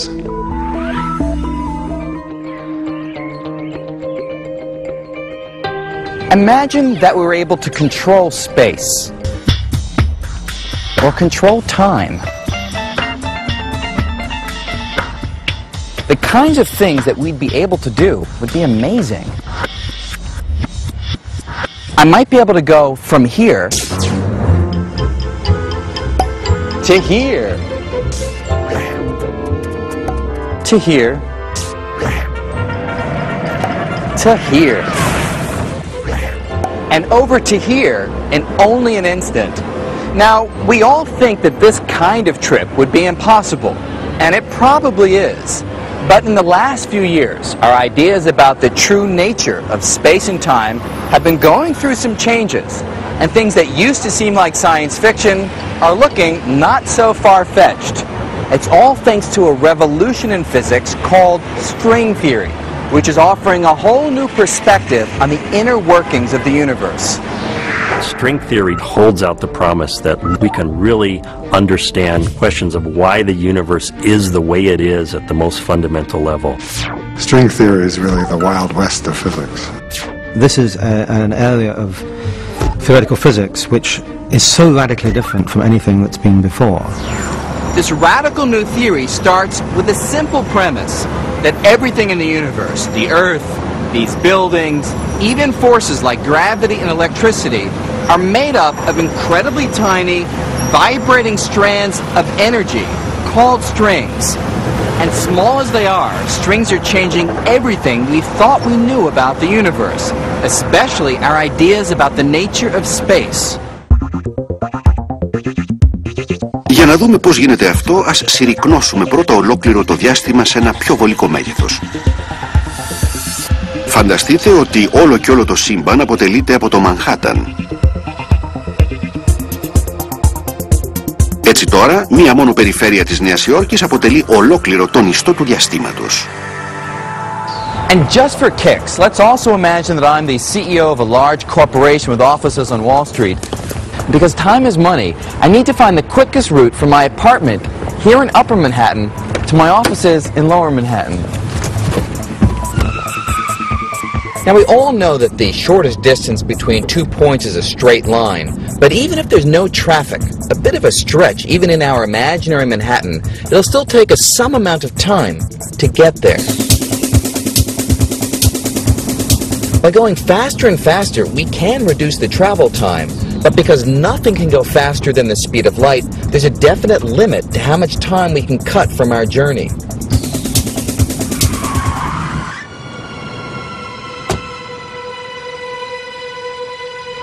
Αυτό το σύμπαν του Μανχάταν συμπίπτει με μια παλιά κλασική θεώρηση του διαστήματος που ήταν βασικά ένα επίπεδο πλέγμα, στατικό και αμετάβλητο. Όταν όμως ο Άλμπερτ Άινστάιν μελέτησε τη δομή του χώρου, διαπίστωσε κάτι εντελώς διαφορετικό. Είπε ότι ο χώρος δεν είναι στατικός, καθώς μπορεί να στρεβλώνεται και να τεντώνεται. Θα μπορούσαν επίσης να υπάρχουν ασυνήθιστες δομές του διαστήματος που ονομάζονται σκουλικότρυπες. Σκουλικότρυπα αποκαλείται μια γέφυρα ή σύραγγα που μπορεί να συνδέει απόμακρες περιοχές του διαστήματος, κάτι σαν μια κοσμική παρακαμπτήριος. Σε ένα τέτοιο σύμπαν, η καθημερινή διαδρομή θα ήταν το όνειρο κάθε Νεοϊορκέζου. Υπάρχει όμως ένα εμπόδιο. Για να δημιουργήσεις μια σκουλικότρυπα πρέπει να σκίσεις ή να ανοίξεις μια τρύπα στον ιστό του χώρου. But can the fabric of space really rip? Can this first step toward forming a wormhole actually happen? Well, you can't answer these questions on an empty stomach.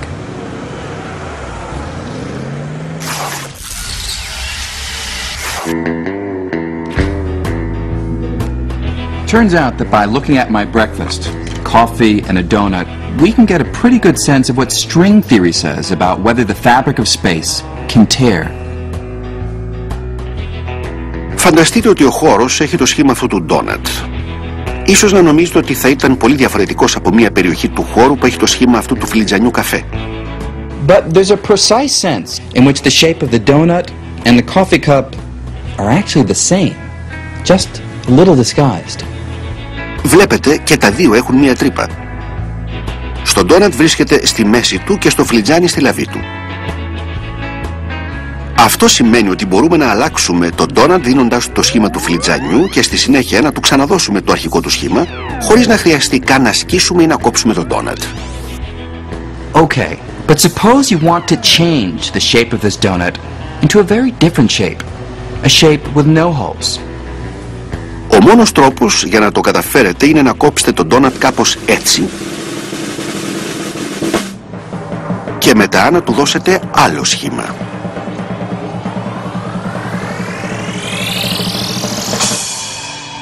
Δυστυχώς, σύμφωνα με τους νόμους του Άινστάιν, αυτό είναι αδύνατον. Οι νόμοι αυτοί λένε ότι ο χώρος μπορεί να κυρτωθεί και να στρεβλωθεί, αλλά δεν μπορεί να σκιστεί. Οι σκουλικότρυπες μπορεί να υπάρχουν κάπου πλήρως σχηματισμένες, αλλά δεν θα μπορούσε κανείς να σκίσει το χώρο για να δημιουργήσει μια καινούρια στο Μανχάταν ή οπουδήποτε αλλού. Με άλλα λόγια, δεν μπορούμε να θέσουμε μια σκουλικότρυπα σε λειτουργία. Η θεωρία των χορδών μας δίνει μια εντελώς νέα προοπτική για το χώρο, αποδεικνύοντας ότι ο Άινστάιν δεν είχε δίκιο σε όλα. Για να δούμε το γιατί, ας μελετήσουμε πιο προσεκτικά τη δομή του χώρου.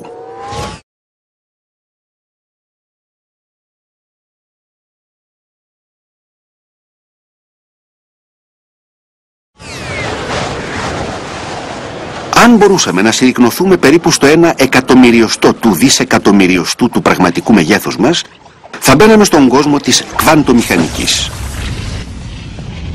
Τους νόμους που ελέγχουν την συμπεριφορά των ατόμων.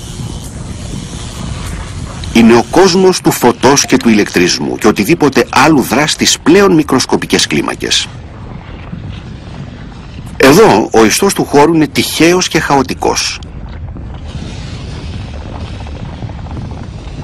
Τα ασκησίματα και τα ρήγματα μπορεί να είναι συνηθισμένα. Όμως, αν ήταν όντως συνηθισμένα, τι θα εμπόδιζε ένα ρήγμα στο χωρικό ιστό από το να προκαλέσει μια κοσμική καταστροφή? Εδώ είναι που υπησέρχεται η δύναμη των χορδών. Οι χορδές μετριάζουν το χάος. Και καθώς μια απλή χορδή διασχίζει το χώρο χορεύοντας, σαρώνει με το πέρασμά της ένα σωλήνα. Ο σωλήνας δρά σαν φυσαλίδα που περιβάλλει το ρήγμα, μια προστατευτική ασπίδα με τεράστιες επιπτώσεις. Τελικά οι χορδές επιτρέπουν στο χώρο να διαρρήγνυεται. Which means that space is far more dynamic and changeable than even Albert Einstein thought. So, does that mean that wormholes are possible? Will I ever be able to take a stroll on Everest, grab a baguette in Paris, and still make it back to New York in time for my morning meeting? It would be kind of cool, though it's still a very distant possibility. But one thing that is certain is that string theory is already showing us that the universe may be a lot stranger than any of us ever imagined. Για παράδειγμα, η θεωρία των χορδών υποστηρίζει ότι περιβαλλόμαστε από κρυφές διαστάσεις, μυστηριώδεις τόπους πέρα από το οικείο τρισδιάστατο σύμπαν που γνωρίζουμε. What we think of as our universe could just be one small part of something much bigger. Perhaps we live on a membrane, a three-dimensional membrane that floats inside a higher dimensional space. There could be entire worlds right next to us, but completely invisible. These other worlds would, in a very literal sense, be parallel universes. This isn't a particularly exotic or strange notion. Δεν είναι τυχαίο το ότι αυξάνονται συνεχώς οι φοιτητές της φυσικής που θέλουν να εξερευνήσουν τον παράξενο κόσμο της θεωρίας των χορδών. The string theory is very active. Things are happening. There are a lot of people doing it. Most of the young kids, given the choice, at a ratio of something like 10-1, they will go into string theory. Οι χορδές βέβαια δεν ήταν πάντα τόσο δημοφιλείς.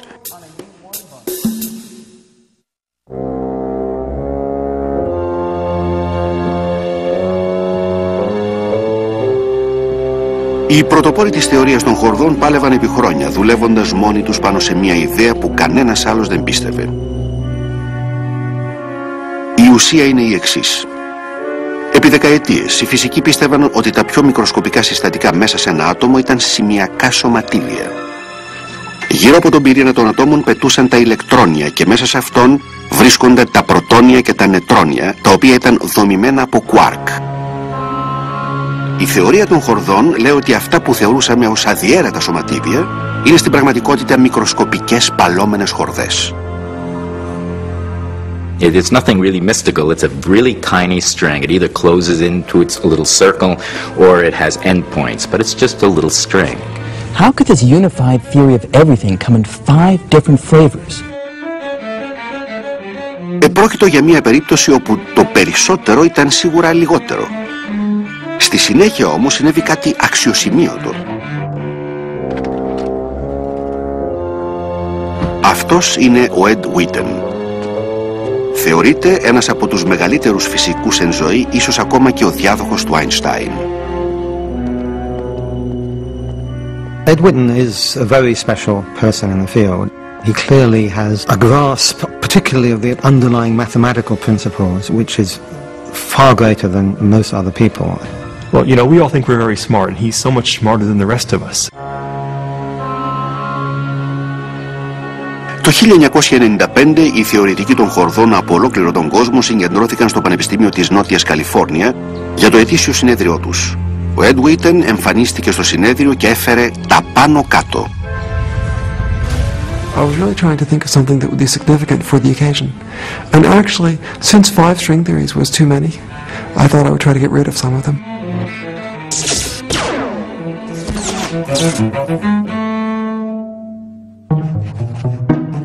Για να λύσει το πρόβλημα, ο Witten επινόησε ένα θεαματικό νέο τρόπο αντιμετώπισης της θεωρίας των χορδών.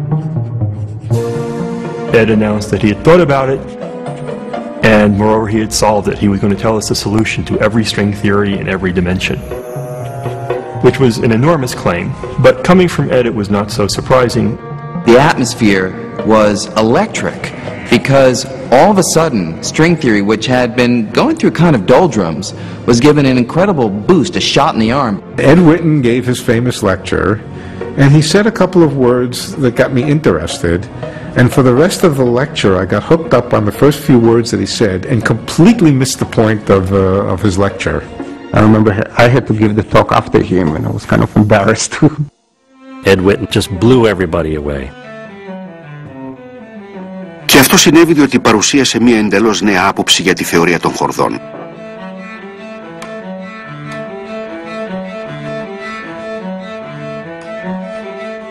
Από τη δική του οπτική γωνία μπορούσαμε πλέον να συνειδητοποιήσουμε ότι στην πραγματικότητα δεν υπήρχαν 5 διαφορετικές θεωρίες.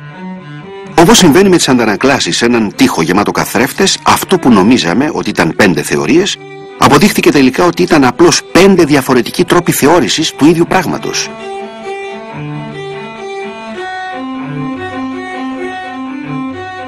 Η θεωρία των χορδών είχε επιτέλους ενοποιηθεί. Witten's work sparked a breakthrough so revolutionary that it was given its own name, M theory, although no one really knows what the M stands for. Whatever the name, it was a bombshell. Suddenly, everything was different. There was a lot of panic, if you like, realizing that big things were happening and all of us not wanting to get left behind in this new revolution of string theory. After Witten's talk, there was renewed hope that this one theory could be the theory to explain everything in the universe. But there was also a price to pay. Before M theory, strings seemed to operate in a world with 10 dimensions. These included one dimension of time, the 3 familiar space dimensions, as well as 6 extra dimensions, curled up so tiny that they're completely invisible. Well, we think these extra dimensions exist because they come out of the equations of string theory. Strings need to move in more than 3 dimensions. And that was a shock to everybody, but then we learned to live with it. But M theory would go even further, demanding yet another spatial dimension, bringing the grand total to 11 dimensions. Για τους περισσότερους από εμάς είναι ουσιαστικά αδύνατο να φανταστούμε τις επιπλέον ανώτερες διαστάσεις. Και αυτό δεν αποτελεί έκπληξη. Ο εγκέφαλός μας εξελίχθηκε για να συλλαμβάνει μόνο τις 3 χωρικές διαστάσεις της καθημερινής εμπειρίας μας. Πώς όμως θα μπορέσουμε να πάρουμε μια ιδέα και για τις υπόλοιπες? One way is to go to the movies.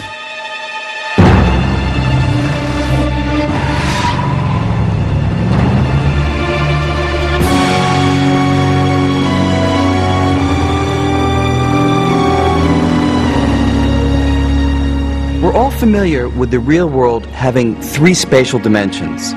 That is, anywhere I go, I can move left, right, back, forth, or up, down. But in the movies, things are a bit different.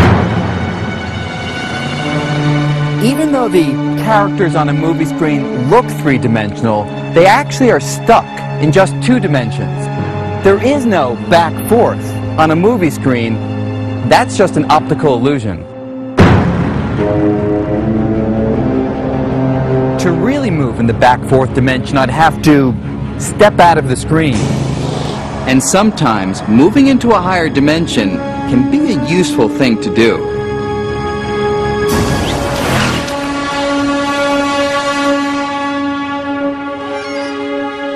So, dimensions all have to do with the independent directions in which you can move. They're sometimes called degrees of freedom. The more dimensions or degrees of freedom you have, the more you can do. That's right. Αν πράγματι υπάρχουν 11 διαστάσεις, τότε οι χορδές μπορούν να κάνουν πολύ περισσότερα. People found fairly soon that there were objects that lived in these theories which weren't just strings, but were larger than that. They actually looked like membranes or surfaces. Η επιπλέον διάσταση που πρόσθεσε ο Witten επιτρέπει σε μια χορδή να διασταλεί σε κάτι που μοιάζει με μεμβράνη ή βράνη χάριν συντομίας.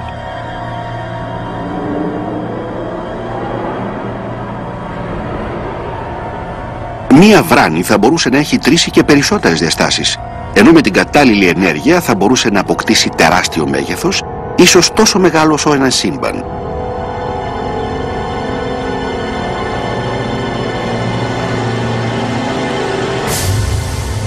Αυτό αποτέλεσε επανάσταση στη θεωρία των χορδών. Η ύπαρξη γιγάντιων μεμβρανών και επιπλέον διαστάσεων θα μας έδινε μια αναπάντεχη νέα δυνατότητα. Ότι ολόκληρο το σύμπαν ζει πάνω σε μια μεμβράνη, μέσα σε ένα πολύ μεγαλύτερο χώρο πολλαπλών διαστάσεων. Θα ήταν σχεδόν σαν να ζούσαμε μέσα σε μια φραντζόλα ψωμί.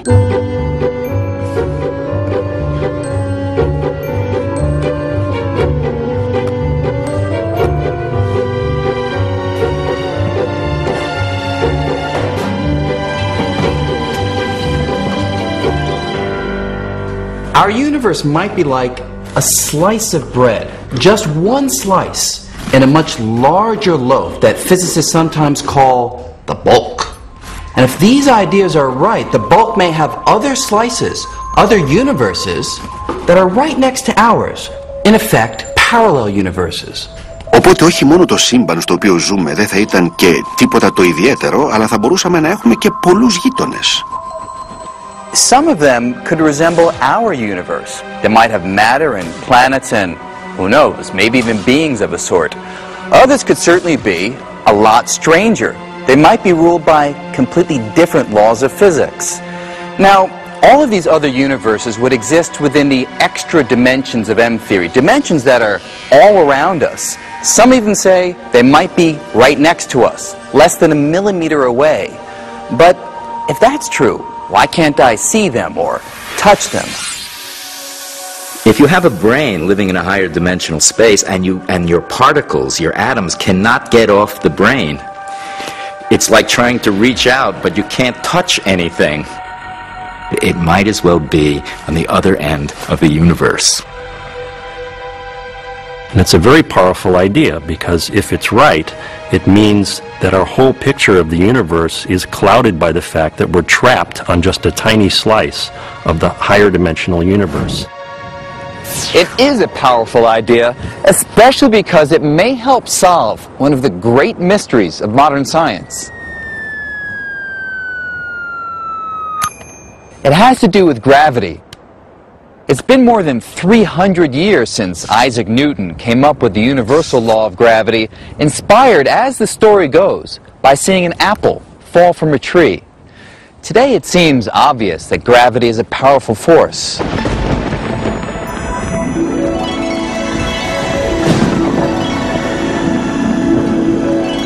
Gravity pulls us down to the Earth and keeps our Earth in orbit around the Sun. But in fact, we overcome the force of gravity all the time. It's not that hard. Even with the gravity of the entire Earth pulling this apple downward, the muscles in my arm can easily overcome it. And it's not just our muscles that put gravity to shame. Magnets can do it too. No sweat. Magnets carry a different force, the electromagnetic force. That's the same force behind light and electricity. Και αποδεικνύεται ότι ο ηλεκτρομαγνητισμός είναι πολύ μα πολύ ισχυρότερος από τη βαρύτητα. Η βαρύτητα συγκριτικά είναι απίστευτα ασθενής. Πόσο ασθενής? The electromagnetic force is some 1,000 billion times stronger. That's a 1 with 39 zeros following it. Η αδυναμία αυτή της βαρύτητας προβλημάτιζε τους επιστήμονες για δεκαετίες. Τώρα, με τον ριζοσπαστικό κόσμο της θεωρίας των χορδών, γεμάτο μεμβράνες και επιπλέον διαστάσεις, έχουμε έναν εντελώς νέο τρόπο θεώρησης του προβλήματος. One way of approaching the question of why gravity is so weak compared to all the other forces is to turn the question completely on its head and say, no, actually gravity isn't very weak compared to all the other forces. It just appears to be weak. Ίσως η βαρύτητα να είναι πράγματι το ίδιο ισχυρή με τον ηλεκτρομαγνητισμό, αλλά για κάποιο λόγο δεν μπορούμε να νιώσουμε την ισχύ της. Consider a pool table. a very large pool table.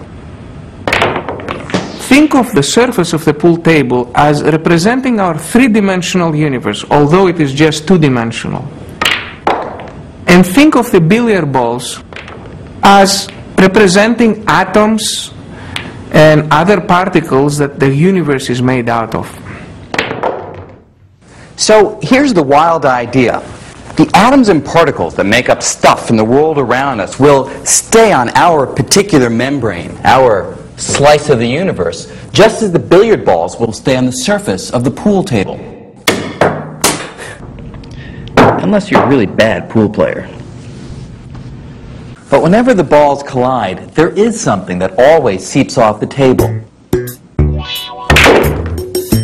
Sound waves. That's why I can hear the collision.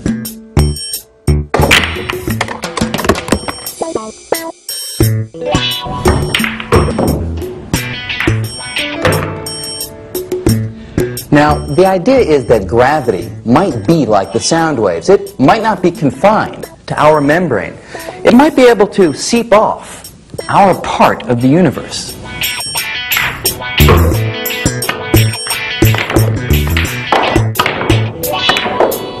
Or, think about it another way. Instead of pool tables, let's go back to bread. Imagine that our universe is like this slice of toast, and that you and me and all of matter, light itself, everything we see is like jelly.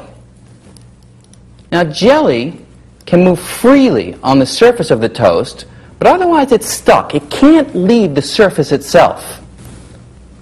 But what if gravity were different? What if gravity were more like cinnamon and sugar?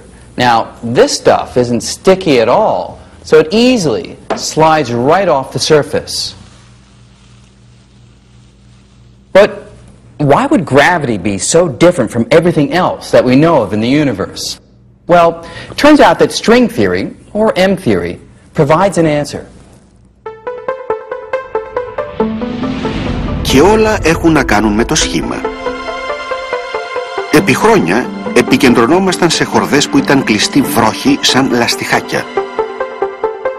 Όμως μετά τη θεωρία M στρέψαμε την προσοχή μας σε άλλα είδη. Τώρα πιστεύουμε ότι όλα όσα βλέπουμε γύρω μας, όπως η ύλη και το φως, αποτελούνται από ανοιχτές χορδές και ότι τα άκρα κάθε χορδής είναι στερεωμένα πάνω στην τρισδιάστατη μεμβράνη μας.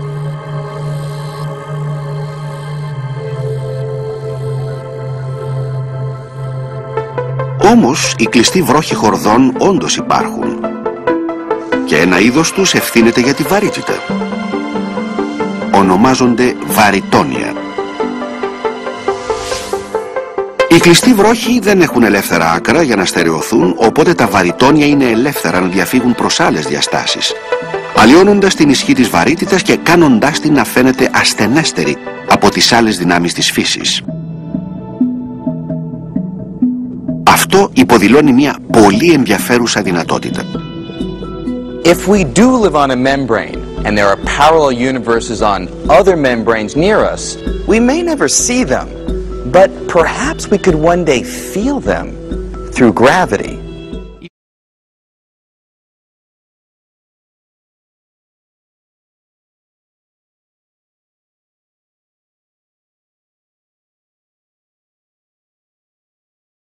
If there happens to be intelligent life on one of the membranes, then this intelligent life might be very close to us. So theoretically, and purely theoretically, we might be able to communicate with this intelligent life by exchanging strong gravity wave sources.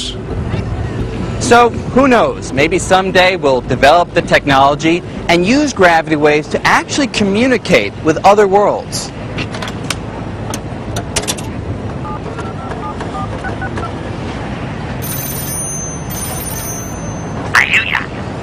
Yeah, hey, it's Brian. How you doing? Brian. What Jerry Woofalapa Jabba Simpsons? We don't really know if parallel universes could have a real impact on us. But there is one very controversial idea which says they've already played a major role. In fact, it gives them credit for our existence. Σύμφωνα με την κλασική θεωρία, το αχανές σύμπαν που βλέπουμε σήμερα ήταν κάποτε υπερβολικά μικρό, αφάνταστα μικρό. Ξαφνικά έγινε μεγαλύτερο, πολύ μεγαλύτερο.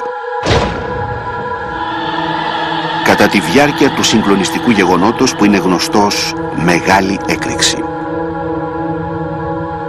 Η Μεγάλη Έκρηξη τέντωσε τον ιστό του διαστήματος και αποτέλεσε το έναυσμα για την αλυσίδα των γεγονότων που δημιούργησαν το σύμπαν που γνωρίζουμε και αγαπάμε σήμερα.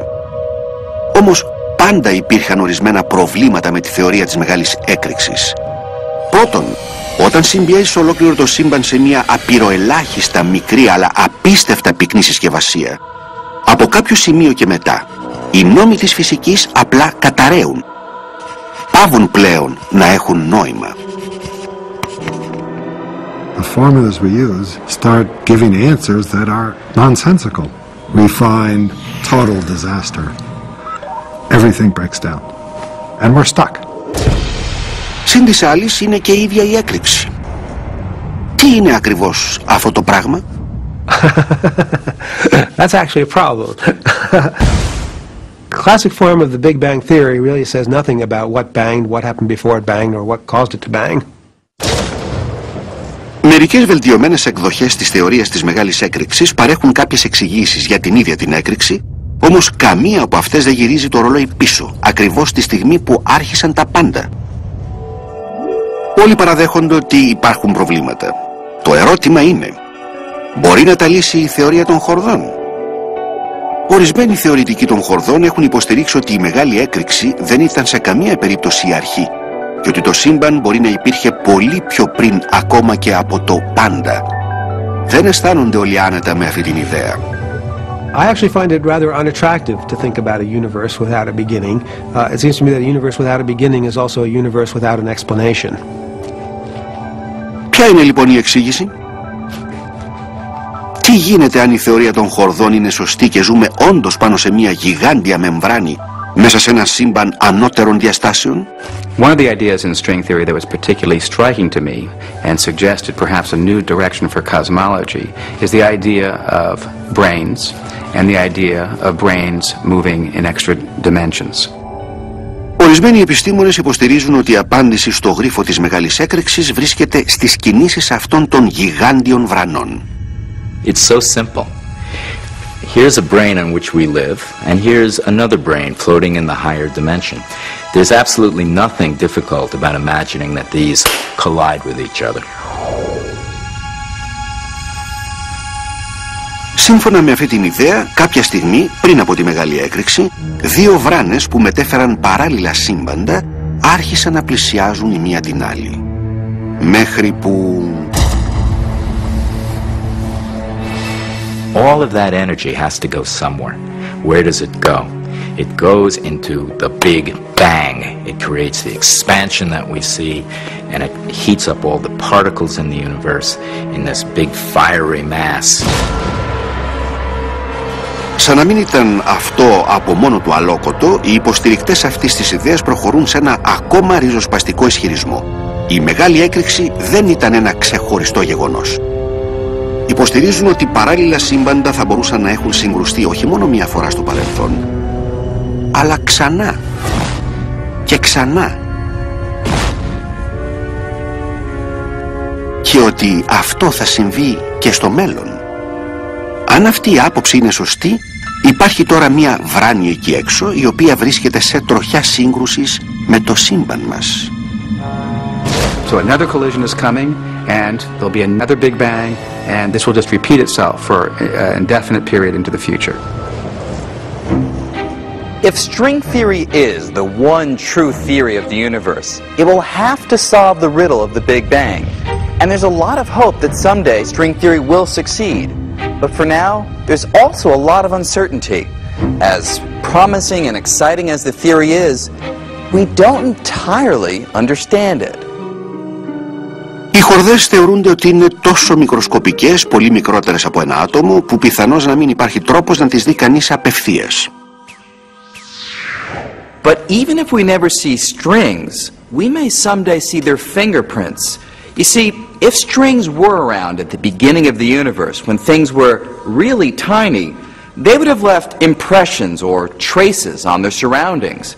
And then, after the Big Bang, when everything expanded, those traces would have been stretched out along with everything else. So, if that's true, we may someday see the telltale signs of strings somewhere in the stars. Ακόμα και εδώ στη Γη υπάρχει μια πιθανότητα να ανακαλύψουμε αποδεικτικά στοιχεία για την ύπαρξη των χορδών. Αυτό το λιβάδι στο Illinois λειτουργεί ως κέντρο ελέγχου για μεγάλο μέρος αυτής της έρευνας. Βέβαια, η πραγματική δουλειά γίνεται υπογείως, όπου βρίσκεται σε εξέλιξη η έρευνα για τα αποδεικτικά στοιχεία που επιβεβαιώνουν τη θεωρία των χορδών συμπεριλαμβανομένων των επιπλέον διαστάσεων. Αυτό είναι το Fermilab. Και αυτή τη στιγμή αποτελεί τη μεγαλύτερη ελπίδα μας για να αποδείξουμε ότι υπάρχουν οι επιπλέον διαστάσεις. Το Fermilab διαθέτει έναν τεράστιο επιταχυντή ατόμων. Να πώς δουλεύει. Οι επιστήμονες βομβαρδίζουν άτομα υδρογόνου με τεράστιες ποσότητες ηλεκτρισμού. Ύστερα τους αφαιρούν τα ηλεκτρόνια και στέλνουν τα πρωτόνια σε κίνηση γύρω από μια κυκλική σύραγγα μήκους 7,5 περίπου χιλιόμετρων κάτω από το λιβάδι. Τη στιγμή που προσεγγίζουν την ταχύτητα του φωτός, οδηγούνται σε συγκρούσεις με σωματίδια που κινούνται το ίδιο γρήγορα, αλλά προς την αντίθετη κατεύθυνση.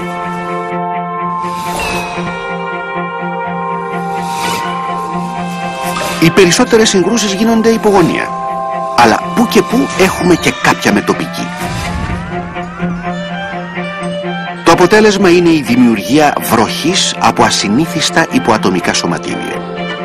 Ελπίζουμε ότι ανάμεσα σε αυτά τα σωματίδια θα υπάρξει και μια μικροσκοπική μονάδα βαρύτητας, το βαρυτόνιο. Σύμφωνα με τη θεωρία των χορδών, τα βαρυτόνια είναι κλειστοί βρόχοι και έτσι μπορούν να διαφεύγουν προς τις επιπλέον διαστάσεις. Η σύλληψη ενός βαρυτονίου τη στιγμή της απόδρασης θα είναι κορυφαία ανακάλυψη. And then the graviton goes to the extra dimension and then it shows in the detector by its absence. You see it by its absence. Δυστυχώς το Fermilab δεν έχει δει ακόμα το εξαφανισμένο βαρυτόνιο. Στο μεταξύ ο χρόνος πιέζει, διότι υπάρχει άλλη μια ομάδα που επιδίδεται με τα μανία στο ίδιο σπόρο.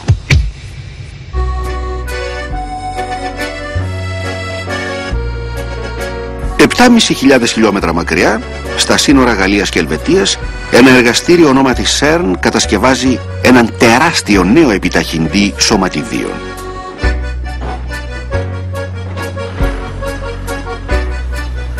Όταν ολοκληρωθεί θα είναι 7 φορές ισχυρότερος από τον επιταχυντή του Fermilab. There's a great sense of urgency that every minute has to count, but eventually CERN, our rival laboratory, will frankly blow us out of the water. Το CERN θα κατατροπώσει το Fermilab όχι μόνο στην έρευνα για τις επιπλέον διαστάσεις, αλλά και σε άλλες καινοτόμες ιδέες. At the top of the to-do list for both labs is the hunt for something called supersymmetry. That's a central prediction of string theory, and it says in a nutshell that for every subatomic particle we're familiar with, like electrons, photons, and gravitons, there should also be a much heavier partner called a sparticle, which so far no one has ever seen. Now, because string theory says sparticles should exist, finding them is a major priority. So it's a big discovery to find supersymmetry. That's a humongous discovery, and I think it's a bigger discovery to find supersymmetry than to find life on Mars. If we were to hear tomorrow that supersymmetry was discovered, there would be parties all over the planet. The problem is, if they exist, the sparticles of supersymmetry are probably incredibly heavy. So heavy that they may not be detected with today's atom smashers. Ο εντοπισμός τους θα γίνει κατά πάσα πιθανότητα με το νέο επιταχυντή του CERN όταν αρχίσει να λειτουργεί σε μερικά χρόνια. Αυτό όμως δεν θα ανακόψει την προσπάθεια των επιστημόνων του Fermilab να τα βρουν πρώτοι. The competition is friendly and fierce at the same time. We're competing like bad dogs, essentially. And it has always been like that, and it will always be like that. We have to make sure that we don't make any mistakes, that we do absolutely the best we can do with these experiments, and take advantage of what is really one of the great golden opportunities for discovery. If we do find sparticles, it won't prove string theory, but it will be really strong circumstantial evidence that we're on the right track. Over the next 10 to 20 years, the new generation of atom smashers is sure to uncover surprising truths about the nature of our universe. But will it be the universe predicted by string theory? What if we don't find sparticles or extra dimensions? Τι θα γίνει αν δεν βρούμε ποτέ κάποια στοιχεία που να στηρίζουν αυτό το αλόκοτο νέο σύμπαν που βρήθη από μεμβράνες και μικροσκοπικές παλόμενες χορδές? Μπορεί τελικά η θεωρία των χορδών να είναι λάθος? Oh yes, it's certainly a logical possibility that we've all been wasting our time for the last 20 years and that the theory is completely wrong.